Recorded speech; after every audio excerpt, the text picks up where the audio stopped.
ਵੀ ਆ ਜਿਹੜੀ ਤੂੰ ਟਰੈਵਲਿੰਗ ਕਰਦਾ ਤੇ ਉਹਦੇ ਤੋਂ ਬਾਅਦ ਫਰੈਸ਼ ਰਹਿਣਾ, ਇਹਦਾ ਰਾਜ਼ ਕੀ ਹੈ? ਇਹਦਾ ਰਾਜ਼ ਹੈ Arlington fuel stop. Arlington fuel stop 1801 pioneer street highway exit 208 ਤੇ, ਜਿੱਥੇ ਤੁਹਾਨੂੰ ਫ੍ਰੀ ਕਾਫੀ, free fax service, free truck parking, ਰੋਟੀ, ਠੇਕਾ, ਲਾਂਡਰੀ, ਸ਼ਾਵਰ ਤੇ ਟਰੱਕਾਂ ਦਾ ਹੋਰ ਵੀ ਸਾਮਾਨ ਆਸਾਨੀ ਨਾਲ ਮਿਲੇਗਾ। ਹੁਣੇ ਕਾਲ ਕਰੋ 360 652 6066 ਯਾਨੀ 3606526066। ਇਹ ਦੋ ਲੋਕੇਸ਼ਨਾਂ ਤੋਂ ਸੇਵਾਵਾਂ ਪ੍ਰਦਾਨ ਕਰਦੇ ਨੇ। Second location Lost Hill travel centre 14814 ਐਲੋਮ street, Lost Hills. Phone number 661 797 2354। ਉਹ ਯਾਰ ਕੀ ਸੁਪਨੇ ਦੇਖੇ ਸੀ ਕੈਨੇਡਾ ਆਉਣ ਤੋਂ ਪਹਿਲਾਂ? ਉਹ ਸੁਪਨੇ ਪੂਰੇ ਕਰਨੇ ਆ ਤਾਂ ਡ੍ਰੀਮ ਲਾਈਨਰ ਐਕਸਪ੍ਰੈਸ ਵਾਲਿਆਂ ਨੂੰ ਕਾਲ ਕਰ। ਜੀ ਹਾਂ, ਡ੍ਰੀਮਲਾਈਨਰ express company Calgary, Alberta, Canada, ਜਿਨ੍ਹਾਂ ਨੂੰ ਸਾਫ਼ ਸੁਥਰੇ ਰਿਕਾਰਡ ਤੇ 2 ਸਾਲਾ ਤਜਰਬੇ ਵਾਲੇ ਡਰਾਈਵਰਸ ਦੀ ਲੋੜ ਹੈ। ਇਹਨਾਂ ਕੋਲ ਕੈਲਗਰੀ, ਅਲਬਰਟਾ ਤੋਂ ਕੈਲੀਫੋਰਨੀਆ ਤੇ ਐਰੀਜ਼ੋਨਾ ਦੇ ਸਿੱਧੇ ਰਨ। ਇਹਨਾਂ ਕੋਲ ਡਰਾਈ ਤੇ ਰੀਫਰ ਲੋਡ ਵੀ ਹੈ। ਹੋਮ ਰਿਟਰਨ ਵਿਦਿਨ 5 ਡੇਜ਼, ਬਾਈ ਵੀਕਲੀ ਤੇ ਚੰਗੀ ਤਨਖਾਹ ਦਿੰਦੇ ਆ। ਔਰ ਹਾਂ, ਸਿੰਗਲ ਤੇ ਟੀਮਸ ਦੋਨਾਂ ਨੂੰ ਹਾਇਰ ਕਰਦੇ ਨੇ। ਵਧੇਰੇ ਜਾਣਕਾਰੀ ਲਈ ਕਾਲ 403 404 9501 403 404 9501। ਡ੍ਰੀਮਲਾਈਨਰ express company, Calgary, Alberta, Canada. Bathinda ਦੀ ਗ੍ਰੀਨ ਸਿਟੀ ਦੀ ਅਪਾਰ ਸਫਲਤਾ ਤੋਂ ਬਾਅਦ ਹੁਣ ਪੇਸ਼ ਹੈ ਕਨ੍ਹਈਆਸ ਗ੍ਰੀਨ ਸਿਟੀ, ਜਿੱਥੇ ਸਿਕਿਉਰਿਟੀ ਦੇ ਪੁਖਤਾ ਪ੍ਰਬੰਧ, ਖੁੱਲੀਆਂ ਸੜਕਾਂ, ਹਰਾ ਭਰਾ ਵਾਤਾਵਰਣ, ਬਿਜਲੀ ਦੀਆਂ ਅੰਡਰਗਰਾਉਂਡ ਤਾਰਾਂ ਅਤੇ ਖੂਬਸੂਰਤ ਫੁੱਲ ਪੌਦੇ। ਲੈਂਡਸਕੇਪਿੰਗ ਅਤੇ ਨਿਰਮਾਣ ਕਾਰਜ ਚੱਲ ਰਹੇ ਨੇ ਤੇਜ਼ੀ ਨਾਲ। ਇਸ ਤੋਂ ਪਹਿਲਾਂ ਕਿ ਸਾਰੇ ਪਲਾਟ ਬੁੱਕ ਹੋ ਜਾਣ, ਸੰਪਰਕ ਕਰੋ 855600 2064 ਅਤੇ 8556 02071। ਟਰੱਕਿੰਗ ਵਾਲੇ ਵੀਰੋ ਧਿਆਨ ਨਾਲ ਸੁਣੋ। ਟਰੱਕ ਜਿੱਦਾਂ ਦਾ ਵੀ ਚਲਾਉਣੇ ਹੋ, ਮੈਨੂਅਲ ਜਾਂ ਆਟੋਮੈਟਿਕ, ਕੁਇਕ ਟਰੱਕ ਲਿਊਬ ਚੇਤੇ ਆਹੀ ਨਾ ਰੱਖਿਓ। ਟਰੱਕ ਦੀ ਵਧੀਆ ਸਰਵਿਸ ਲਈ ਕੁਇਕ ਟਰੱਕ ਲਿਊਬ। ਲਓ ਜੀ, ਤੀਜੀ ਲੋਕੇਸ਼ਨ ਵੀ ਖੋਲਤੀ ਆ, ਐਗਜ਼ਿਟ 579 ਫਰਮ ਹਾਈਵੇ 401 ਇਨ ਨਾਪਨੀ। ਆਹੋ ਜੀ, ਕੋਈ ਅਪਾਇੰਟਮੈਂਟ ਨਹੀਂ, drive through facility. Exit 579 firm highway 401 in ਨਾਪਨੀ। Quick truck lube, the one stop shop। 5196220660 ਜਾਂ quicktrucklube.com। QTL, because we care। Sekhon immigration services, California immigration consultant, registered ਅਤੇ ਬੌਂਡਡ ਇਮੀਗ੍ਰੇਸ਼ਨ ਅਸਿਸਟੈਂਸ ਦੇ ਨਾਲ citizenship, work permit, process service, OCI card, family petition, Indian passport, Indian visa ਅਤੇ notary public ਲਈ ਸੰਪਰਕ ਕਰੋ। Sekhon immigration services, Gursharan Sekhon, 22693 Hesperian boulevard, suite 250, Hayward, California. Call 5102009988।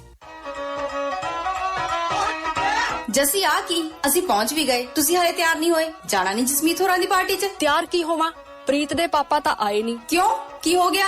ਹੋਣਾ ਕੀ ਆ, ਉਹਨਾਂ ਨੂੰ ਤਾਂ ਆਪਣੇ ਪਿਆਰੇ ਟਰੱਕ ਦੀਆਂ ਸਮੱਸਿਆਵਾਂ ਤੋਂ ਹੀ ਵੇਲ ਨਹੀਂ ਮਿਲਦੀ। ਘਰੇ ਤਾਂ ਆਉਣਾ ਨਹੀਂ, ਜਦੋਂ ਦੇਖੋ ਖਰਾਬ ਹੀ ਰਹਿੰਦਾ। ਅਕਾਲ ਟਰੱਕ ਐਂਡ ਟ੍ਰੇਲਰ ਕੈਨੇਡਾ ਵਾਲਿਆਂ ਦਾ ਨਹੀਂ ਪਤਾ ਹੋਣਾ ਉਹਨੂੰ, ਤਾਂ ਹੀ ਇੰਨਾ ਟਾਈਮ ਵੇਸਟ ਕਰਦਾ ਉਹਨੂੰ ਅੱਜ ਹੀ ਕਹਿ ਕਿ ਅਕਾਲ ਟਰੱਕ ਤੇ ਟ੍ਰੇਲਰ ਵਾਲਿਆਂ ਦੇ ਜਾ ਤੇ ਆਪਣੇ ਟਰੱਕ ਨੂੰ 9x9 ਬਣਾ।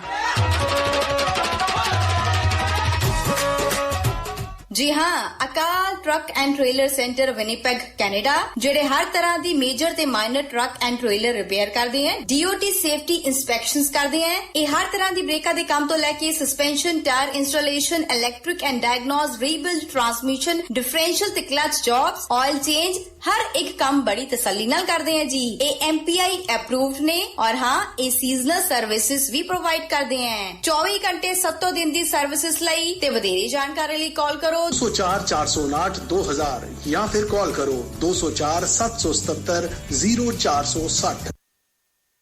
ਰੇਡੀਓ ਪੰਜਾਬ ਟੁਡੇ ਦੇ ਪ੍ਰੋਗਰਾਮ ਸ਼ਮਾਦਾਨ ਦੇ ਵਿੱਚ ਤੁਹਾਡਾ ਮੁੜ ਤੋਂ ਸਵਾਗਤ ਹੈ।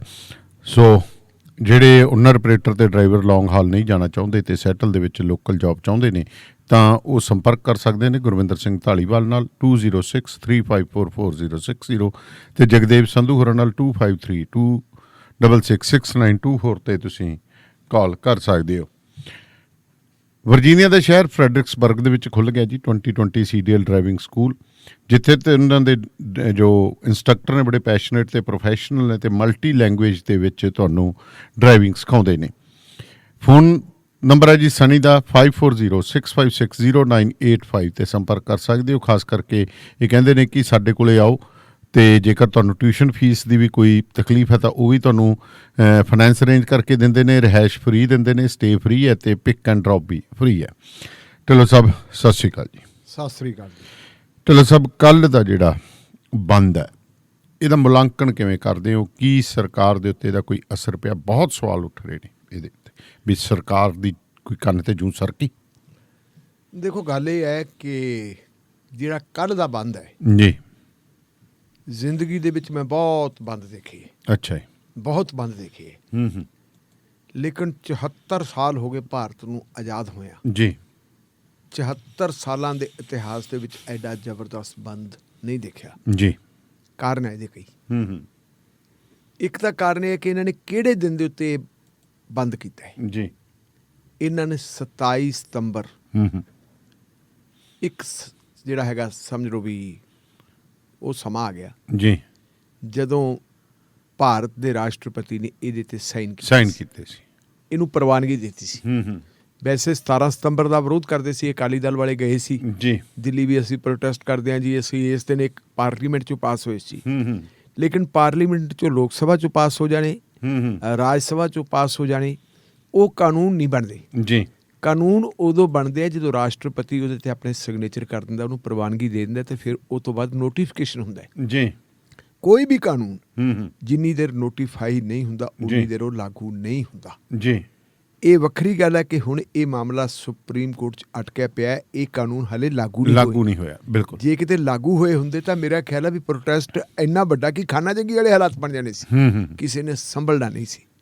ਹੁਣ ਜਦੋਂ ਆਪਾਂ ਗੱਲ ਕਰਦੇ ਹਾਂ ਕਿ ਭਾਰਤ ਦੇ ਰਾਸ਼ਟਰਪਤੀ ਨੇ 27 ਸਤੰਬਰ ਨੂੰ ਕੀਤੇ ਤੇ ਦਸਤਖਤ ਕੀ ਇਹ ਕਾਨੂੰਨ 27 ਸਤੰਬਰ ਨੂੰ ਬਣ ਗਏ ਸੀ? ਨਹੀਂ, ਇਹਦੀ ਨਿਉ ਤਾਂ ਬਹੁਤ ਪਹਿਲਾਂ ਰੱਖੀ ਗਈ ਸੀ। 1991 'ਚ ਜਦੋਂ ਸਾਡੇ ਦੇਸ਼ ਦੇ ਪ੍ਰਧਾਨ ਮੰਤਰੀ ਹੁੰਦੇ ਸੀ ਨਰਸਿਮਹਾ ਰਾਓ ਤੇ ਡਾਕਟਰ ਮਨਮੋਹਨ ਸਿੰਘ ਹੁੰਦੇ ਸੀਗੇ ਖਜ਼ਾਨਾ ਮੰਤਰੀ, ਉਦੋਂ ਇੱਕ ਡੰਕਲ ਪ੍ਰਪੋਜ਼ਲ ਆਈਆਂ ਸੀ ਜੀ।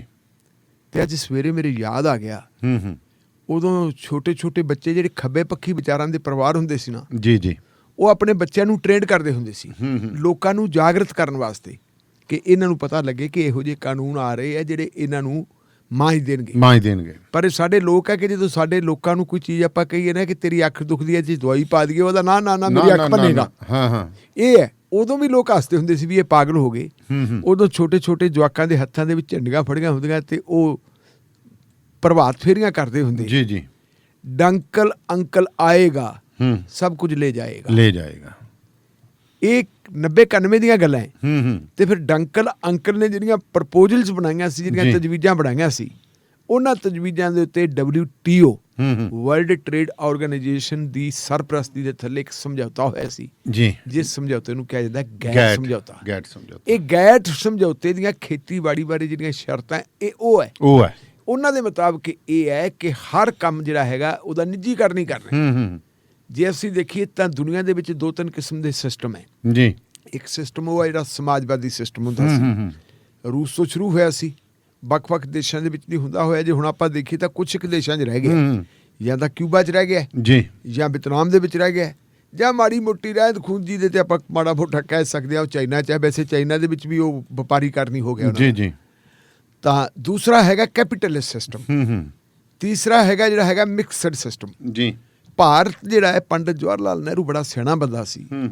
ਉਹਨੇ ਜਦੋਂ ਭਾਰਤ ਦੀ ਆਰਥਿਕ ਨੀਤੀ ਬਣਾਈ ਨਾ, ਆਪਣੇ ਵਿਦਵਾਨਾਂ ਨਾਲ ਰਾਏ ਮਸ਼ਵਰਾ ਕਰਕੇ ਉਹਨੇ ਇੱਕ ਵਿਚਾਲੜਾ ਰਾਹ ਚੁਣਿਆ ਸੀ ਜੀ ਕਿ ਨਾ ਤਾਂ ਅਸੀਂ ਕੈਪੀਟਲਿਸਟ ਪਾਥ ਦੇ ਰਾਹੀਂ ਡਿਵੈਲਪਮੈਂਟ ਕਰ ਸਕਦੇ ਹਾਂ, ਤਰੱਕੀ ਕਰ ਸਕਦੇ ਹਾਂ, ਨਾ ਅਸੀਂ ਨਰੋਲ ਸਮਾਜਵਾਦੀ ਸਿਸਟਮ ਅਪਣਾ ਸਕਦੇ ਹਾਂ। ਮਿਕਸਡ ਇਕੋਨਮੀ ਹੈ ਜਿਹੜੀ ਅਸੀਂ ਉਹ ਕਰ ਲਈਏ। ਸਾਡੀ ਮਿਕਸਡ ਇਕੋਨਮੀ ਸੀ ਕਿ ਜਿਹੜਾ ਹੈਗਾ ਬੇਸਿਕ ਇੰਡਸਟਰੀ ਜਿਹੜੀ ਹੈਗੀ ਸਾਡੀ ਜਿਹੜੀ ਉਹ ਹੋਵੇ ਪਬਲਿਕ ਸੈਕਟਰ ਤੇ ਜੀ। ਜਿਵੇਂ ਤੁਸੀਂ ਪੁਕਾਰੋ ਭਲਾਈ ਬੁਕਾਰੋ ਭਲਾਈ ਸਾਰੇ ਇਹੀ ਸੀ। ਦੁਰਗਾਪੁਰ ਰੂੜਕੇਲਾ ਕੋਆਪਰੇਟਿਵਸ ਕੀ ਕਹਿੰਦੇ, ਸਪਿਨਿੰਗ ਮਿੱਲਾਂ ਲੈ ਲਓ। ਹਾਂ, ਇਹ ਲੈ ਲਓ ਨਹੀਂ, ਜਿਹੜੇ ਕਾਰਖਾਨੇ, ਉਹ ਕਾਰਖਾਨੇ ਜਿਨ੍ਹਾਂ ਨੇ ਅੱਗੇ ਕਾਰਖਾਨਿਆਂ ਦੀ ਬੁਨਿਆਦ ਬਣਨੀ ਸੀ, ਜਿਨ੍ਹਾਂ ਨੇ ਕਾਰਖਾਨੇ ਪੈਦਾ ਕਰਨ ਵਾਲੀ ਮਸ਼ੀਨਰੀ ਪੈਦਾ ਕਰਨੀ ਸੀ, ਉਹ ਸਾਰੇ ਦਾ ਸਾਰਾ ਜਿਹੜਾ ਸੀ ਉਹ ਪਬਲਿਕ ਸੈਕਟਰ ਦੇ ਵਿੱਚ ਹੁੰਦਾ ਸੀ ਜੀ। ਇਵੇਂ ਜਿਵੇਂ ਜੇ ਅਸੀਂ ਦੇਖੀਏ ਤਾਂ ਪਬਲਿਕ ਸੈਕਟਰ ਹਰ ਥਾਂ ਦੇ ਉੱਤੇ ਹੁੰਦਾ ਸੀ, ਔਰ ਪਬਲਿਕ ਸੈਕਟਰ ਨੂੰ ਨਿੱਜੀ ਸੈਕਟਰ ਦੇ ਵਿੱਚ ਤਬਦੀਲ ਕਰਕੇ ਸਾਰਾ ਕੁਝ ਕਾਰਪੋਰੇਟਰਾਂ ਦੇ ਹਵਾਲੇ ਕਰਨਾ ਜੀ। ਪਹਿਲਾਂ ਦਾਨੇਵਾਲੀਆ ਸਾਹਿਬ ਜਦੋਂ ਆਪਾਂ ਥੋੜੇ ਜਿਹੇ ਛੋਟੇ ਹੁੰਦੇ ਸੀ, ਉਦੋਂ ਇਹ ਗੱਲਾਂ ਚੱਲਦੀਆਂ ਹੁੰਦੀਆਂ, ਟਾਟਾ, ਬਾਟਾ, ਡਾਲਮੀਆਂ, ਸੰਘਾਣੀਆਂ, ਇਹਨਾਂ ਦੇ ਨਾਂ ਚੱਲਦੇ ਹੁੰਦੇ ਸੀ। ਫਿਰ ਉਸ ਤੋਂ ਬਾਅਦ ਚੱਲ ਪਿਆ ਵੀ ਇਹ ਤਾਂ ਸਰਮਾਏਦਾਰ ਆ ਭਾਰਤ ਦੇ। ਜੀ। ਫਿਰ ਆ ਗਏ ਮਲਟੀਨੈਸ਼ਨਲ ਕੰਪਨੀਆਂ ਹੂੰ ਵੀ ਜਿਹਦੇ ਵਿੱਚ ਕਈ ਦੇਸ਼ਾਂ ਦੇ ਲੋਕ ਜਿਹੜੇ ਸ਼ਾਮਲ ਹੈ। ਉਹਦੇ 'ਚ ਇੰਗਲੈਂਡ ਵਾਲੇ ਵੀ ਆ ਗਏ, ਉਹਦੇ 'ਚ ਅਮਰੀਕਾ ਵਾਲੇ ਵੀ ਆ ਗਏ, ਉਹਦੇ 'ਚ ਫਰਾਂਸ ਵਾਲੇ ਵੀ ਆ ਗਏ, ਉਹਦੇ 'ਚ ਭਾਰਤ ਵਾਲੇ ਵੀ ਆ ਗਏ। ਉਹਨਾਂ ਨੂੰ ਅਸੀਂ ਮਲਟੀਨੈਸ਼ਨਲ ਕੰਪਨੀਆਂ ਕਹਿ ਦਿੰਦੇ ਸੀ।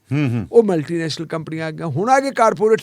ਜੀ। ਕਾਰਪੋਰੇਟ ਤਾਂ ਉਹ ਸਾਰੀ ਦੁਨੀਆ ਨੂੰ ਹੜੱਪਣ ਵਾਲੇ ਆ ਗਏ। ਹਾਂਜੀ। ਸੋ ਇਹ ਕਾਨੂੰਨ ਜਿਹੜੇ ਉਦੋਂ ਦੇ ਬਣੇ ਸੀ ਤੇ ਇਹਨਾਂ ਕਾਨੂੰਨਾਂ ਦੇ ਖਿਲਾਫ ਜਿਹੜਾ ਅੰਦੋਲਨ ਚੱਲ ਰਿਹਾ ਹੈ ਪਿਛਲੇ 1 ਸਾਲ ਤੋਂ, ਕੁਝ ਲੋਕ 10 ਮਹੀਨੇ ਕਹਿੰਦੇ, ਅਸਲ ਦੇ ਵਿੱਚ ਜੂਨ ਮਹੀਨੇ ਦੇ ਵਿੱਚ ਜਦੋਂ 3 ਆਰਡੀਨੈਂਸ ਆਏ ਨਾ, ਅੰਦੋਲਨ ਤਾਂ ਉਦੋਂ ਚੱਲ ਪਿਆ ਸੀ।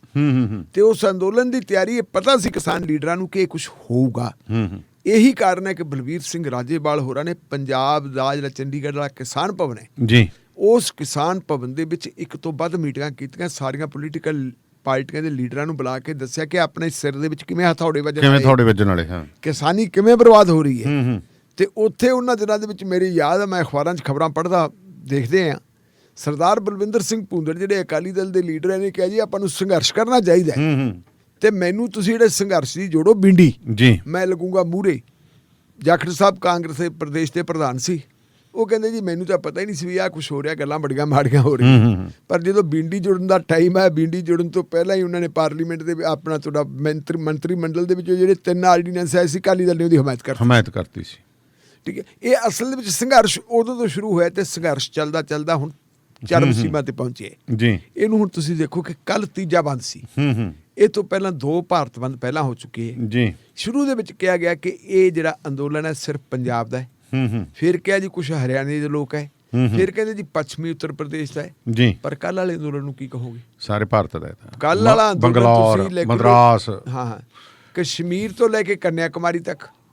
ਸ਼ਿਮਲੇ ਦੇ ਵਿੱਚ ਆਪਾਂ ਸੋਚਿਆ ਨਹੀਂ ਸੀ, ਸ਼ਿਮਲੇ ਵੀ ਜਾਮ ਲਾਤਾ। ਇਹ ਜਿਹੜਾ ਅੰਦੋਲਨ ਹੈ, ਮੇਰੇ ਕੋਲ ਜਿਹੜੇ ਅੰਕੜੇ ਉਹਦੇ ਮੁਤਾਬਕ ਇਹ ਹੈ ਕਿ ਕਸ਼ਮੀਰ ਤੋਂ ਕੰਨਿਆਕੁਮਾਰੀ, ਗੁਜਰਾਤ ਤੋਂ ਅਸਾਮ ਤੱਕ ਜੀ 2 ਦਰਜਨ ਦੇ ਕਰੀਬ ਤਾਂ ਟ੍ਰੇਨਾਂ ਪ੍ਰਭਾਵਿਤ ਹੋ ਗਈਆਂ ਜੀ। ਟ੍ਰੇਨਾਂ ਜਿਹੜੀਆਂ ਹੈਗੀਆਂ ਉਹ ਮੁਲਤਵੀ ਕਰਨੀਆਂ ਪਈਆਂ, ਸਾਡੇ ਖੇਤਰ 'ਚ ਹੀ ਹੋ ਗਈਆਂ। ਔਰ ਜਿਨ੍ਹਾਂ ਸੂਬਿਆਂ ਦੀ ਆਪਾਂ ਗੱਲ ਕਰ ਲਈ, ਕਿਹੜੇ ਸੂਬਿਆਂ ਦੇ ਵਿੱਚ ਇਹਨਾਂ ਦਾ ਜੀ ਅਸਰ ਪਿਆ ਹੈ, ਕਹਿੰਦੇ ਜੀ 12 ਸੂਬਿਆਂ ਦੇ ਵਿੱਚ ਤਾਂ ਬੜਾ ਜ਼ਬਰਦਸਤ ਅਸਰ ਪਿਆ ਹੈ ਜੀ। ਔਰ ਇਹ ਜਿਹੜਾ 12 ਸੂਬਿਆਂ ਦੇ ਵਿੱਚ ਅਸਰ ਪਿਆ, ਇਸ ਅਸਰ ਨੇ ਪੂਰੀ ਤਰ੍ਹਾਂ ਹਿਲਾ ਕੇ ਰੱਖਤਾ। ਤੁਸੀਂ ਸੂਬਿਆਂ ਦੀ ਗੱਲ ਕਰਦੇ ਸੀ, ਮੇਰੇ ਕੋਲ ਮੁਕੰਮਲ ਲਿਸਟ ਹੈ ਜੀ। ਆਂਧਰਾ ਪ੍ਰਦੇਸ਼, ਅਸਾਮ, ਬਿਹਾਰ, ਛੱਤੀਸਗੜ੍ਹ ਜੀ, ਗੁਜਰਾਤ, ਹਿਮਾਚਲ ਪ੍ਰਦੇਸ਼ ਸ਼ਿਮਲਾ, ਜੰਮੂ ਐਂਡ ਕਸ਼ਮੀਰ ਜੀ, ਝਾਰਖੰਡ, ਦੱਖਣ ਦੇ ਵਿੱਚ ਕੇਰਲਾ, ਕਰਨਾਟਕਾ, ਮੱਧ ਪ੍ਰਦੇਸ਼ ਜੀ, ਮਹਾਰਾਸ਼ਟਰਾ, ਉੜੀਸਾ, ਪਾਂਡੀਚੇਰੀ, ਰਾਜਸਥਾਨ, ਤੇਲੰਗਾਨਾ, ਤ੍ਰਿਪੁਰਾ ਜੀ, ਉੱਤਰਾਖੰਡ, ਬੰਗਾਲ ਤੇ ਜਿਹਨੂੰ ਆਪਾਂ NRC ਕਹਿ ਦਿੰਦੇ ਆ ਜੀ, Gurgaon, Noida, Delhi, national capital region. ਤੇ ਉਹਦੀ ਹਾਲਤ ਕੱਲ ਦੇਖੀ ਸੀ, ਤਸਵੀਰਾਂ ਕਿਵੇਂ ਆ ਰਹੀਆਂ ਸੀ, ਸਾਰਾ ਕੁਝ ਜਾਮ ਹੋ ਕੇ ਰਹਿ ਗਿਆ ਸੀ। ਤੇ ਕਿਸਾਨ ਆਗੂ ਰਕੇਸ਼ ਟਕੈਤ ਨੇ ਕਿਹਾ ਸੀ ਕਿ ਜਿਹੜੇ ਕਹਿੰਦੇ ਸੀ ਇਹ 2.5 ਟੋਟਰੂ ਆ ਕੇ ਭਾਈ ਜਰਾ ਦੇਖ ਲਓ। ਔਰ ਉਹਦਾ ਅਸਰ ਹੋਇਆ। ਹੁਣ ਤੁਸੀਂ ਪੁੱਛਦੇ ਉਹਦਾ ਅਸਰ ਹੋਊਗਾ ਕਿ ਨਹੀਂ, ਉਹਦਾ ਅਸਰ ਹੋਇਆ।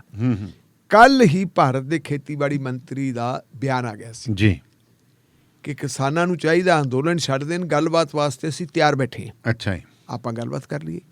ਹੁਣ ਇਹ ਗੱਲਬਾਤ ਵਾਲੀ ਗੱਲ ਜਿਹੜੀ ਹੈ ਕਿਉਂ ਕਿਹਾ? ਕਿਉਂਕਿ ਆਪਾਂ ਸ਼ਾਇਦ ਕੱਲ 26 ਜਨਵਰੀ ਤੋਂ ਬਾਅਦ ਗੱਲ ਹੀ ਨਹੀਂ ਹੋਈ ਹਜੇ। 26 ਜਨਵਰੀ ਤੋਂ 22 ਨੂੰ ਹੋ ਗਈ ਸੀ।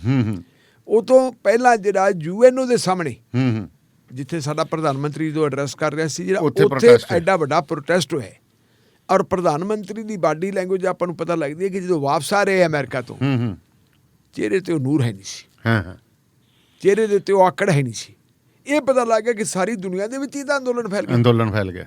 ਅੰਦੋਲਨ ਭਾਵੇਂ ਉਹ ਪੰਜਾਬ ਦੇ ਭਾਰਤ ਦੇ ਕਿਸਾਨਾਂ ਦਾ ਹੈ, ਲੇਕਿਨ ਉਹਨਾਂ ਦੀ ਹਮਾਇਤ ਦੇ ਵਿੱਚ ਦੁਨੀਆ ਦੇ ਕਿਸਾਨ ਖੜੇ ਹੋ ਗਏ। ਜੇ ਭਾਰਤ ਤੋਂ ਆਪਾਂ ਵੇਖੀਏ, ਫਿਰ ਕਵਰੇਜ ਮਿਲੀ ਉਹ ਕਿਸਾਨਾਂ ਦੇ ਅੰਦੋਲਨ ਨੂੰ, ਇਹਨਾਂ ਨੂੰ ਮਿਲਿਆ ਕੁਝ। ਜਿਹੜੀ ਭਾਰਤ ਦੀ ਜੇ ਆਪਾਂ ਦੇਖੀਏ, ਜਿਹੜੀ ਭਾਰਤ ਵੱਖ-ਵੱਖ ਦੇਸ਼ਾਂ ਦੇ ਵਿੱਚ ਭਾਰਤ ਦੇ ਅੰਦੋਲਨ, ਭਾਰਤ ਦੇ ਕਿਸਾਨਾਂ ਦੇ ਹੱਕ ਵਿੱਚ ਅੰਦੋਲਨ ਹੋ ਰਿਹਾ ਹੈ, ਉਹ ਅੰਦੋਲਨ ਇਕੱਲੇ ਪੰਜਾਬੀ ਜਾਂ ਭਾਰਤੀ ਕਿਸਾਨ ਨਹੀਂ ਕਰਦੇ, ਉਹਨਾਂ ਦੇ ਨਾਲ ਗੋਰੇ ਵੀ ਆ ਗਏ।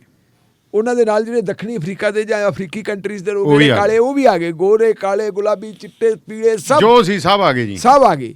ਐਡਾ ਵੱਡਾ ਅੰਦੋਲਨ ਤਾਂ ਮੇਰੇ ਖਿਆਲ ਮੁਤਾਬਕ ਜੇ ਆਪਾਂ ਦੇਖੀਏ ਤਾਂ ਜੰਗੇ ਆਜ਼ਾਦੀ ਦਾ ਅੰਦੋਲਨ ਵੀ ਨਹੀਂ ਹੋਇਆ ਸੀ। ਜੰਗੇ ਆਜ਼ਾਦੀ ਦੇ ਅੰਦੋਲਨ ਦੇ ਲੀਡਰਾਂ ਦੇ ਵਿੱਚ ਤੁਸੀਂ ਜੋ ਦੇਖੋਗੇ, ਮਹਾਤਮਾ ਗਾਂਧੀ ਵਰਗੇ ਬੰਦੇ ਸੀ। ਪਰ ਮੇਰੀ ਇਹ ਸਮਝ ਹੈ ਕਿ ਉਹ ਅੰਦੋਲਨ ਕਦੇ ਕਾਮਯਾਬ ਨਹੀਂ ਹੋ ਸਕਦਾ ਜਿਹੜਾ ਅੰਦੋਲਨ ਸਿਰਫ ਦੇਸ਼ ਦਾ ਹੋਵੇ। ਆਮ ਤੌਰ ਤੇ ਕਹਿੰਦੇ ਆ ਕਿ ਜਦੋਂ ਨਵੇਂ ਦੇਸ਼ ਬਣਦੇ ਹੈ ਨਵੇਂ ਦੇਸ਼ ਉਦੋਂ ਤੱਕ ਉਤਪਤ ਨਹੀਂ ਹੋ ਸਕਦੇ ਜਿੰਨੀ ਦੇਰ ਤੱਕ ਬਾਹਰਲੀ ਦਖਲਅੰਦਾਜ਼ੀ ਨਾ ਹੋਵੇ। ਆਪਾਂ ਨਵੇਂ ਦੇਸ਼ਾਂ ਦੀ ਤਾਂ ਗੱਲ ਹੀ ਕਰਦੇ, ਆਪਾਂ ਇਹ ਗੱਲ ਜ਼ਰੂਰ ਕਹਿ ਸਕਦੇ ਹਾਂ ਕਿ ਨਵੇਂ ਆਜ਼ਾਦੀ ਜਿਹੜੀ ਹੈਗੀ ਹੈ, ਚਾਹੇ ਆਰਥਿਕ ਆਜ਼ਾਦੀ ਹੈ ਜੀ, ਚਾਹੇ ਸਿਆਸੀ ਆਜ਼ਾਦੀ ਹੈ, ਆਜ਼ਾਦੀ ਉਨੀ ਦੇਰ ਤੱਕ ਨਹੀਂ ਮਿਲਦੀ ਜਿੰਨੀ ਦੇਰ ਤੱਕ ਸਾਰੀ ਦੁਨੀਆ ਦਾ ਧਿਆਨ ਉਧਰ ਕੇਂਦਰਿਤ ਨਹੀਂ ਹੁੰਦਾ। ਬਿਲਕੁਲ ਠੀਕ ਹੈ।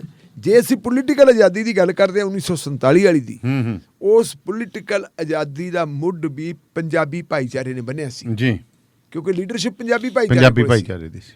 ਉਹਨਾਂ ਨੇ ਬਣਾਈ ਸੀ ਪਹਿਲੀ ਗਦਰ ਪਾਰਟੀ। ਪਹਿਲੀ ਗਦਰ ਪਾਰਟੀ ਨੇ ਸਭ ਤੋਂ ਪਹਿਲਾਂ ਜਿਹੜਾ ਜੰਗੇ ਅਸਲ ਪੂਰਨ ਆਜ਼ਾਦੀ ਦਾ ਨਾਅਰਾ ਦਿੱਤਾ, ਕਾਂਗਰਸ ਪਾਰਟੀ ਨੇ ਨਹੀਂ ਦਿੱਤਾ ਸੀ, ਗਦਰ ਪਾਰਟੀ ਨੇ ਦਿੱਤਾ ਜੀ ਜੀ। ਔਰ ਗਦਰ ਪਾਰਟੀ ਦੇ ਜਿਹੜੇ ਸੀਗੇ ਯੋਧੇ, ਉਹਨਾਂ ਨੇ ਉੱਥੇ ਆਪਣਾ ਸਾਰਾ ਕਾਰੋਬਾਰ, ਆਪਣੀਆਂ ਨੌਕਰੀਆਂ ਛੱਡ ਕੇ ਤੇ ਇੱਥੇ ਆ ਕੇ ਗਦਰ ਕਰਨ ਵਾਸਤੇ ਇੰਡੀਆ ਨੂੰ ਤੁਰ ਪਏ ਸੀ ਜੀ।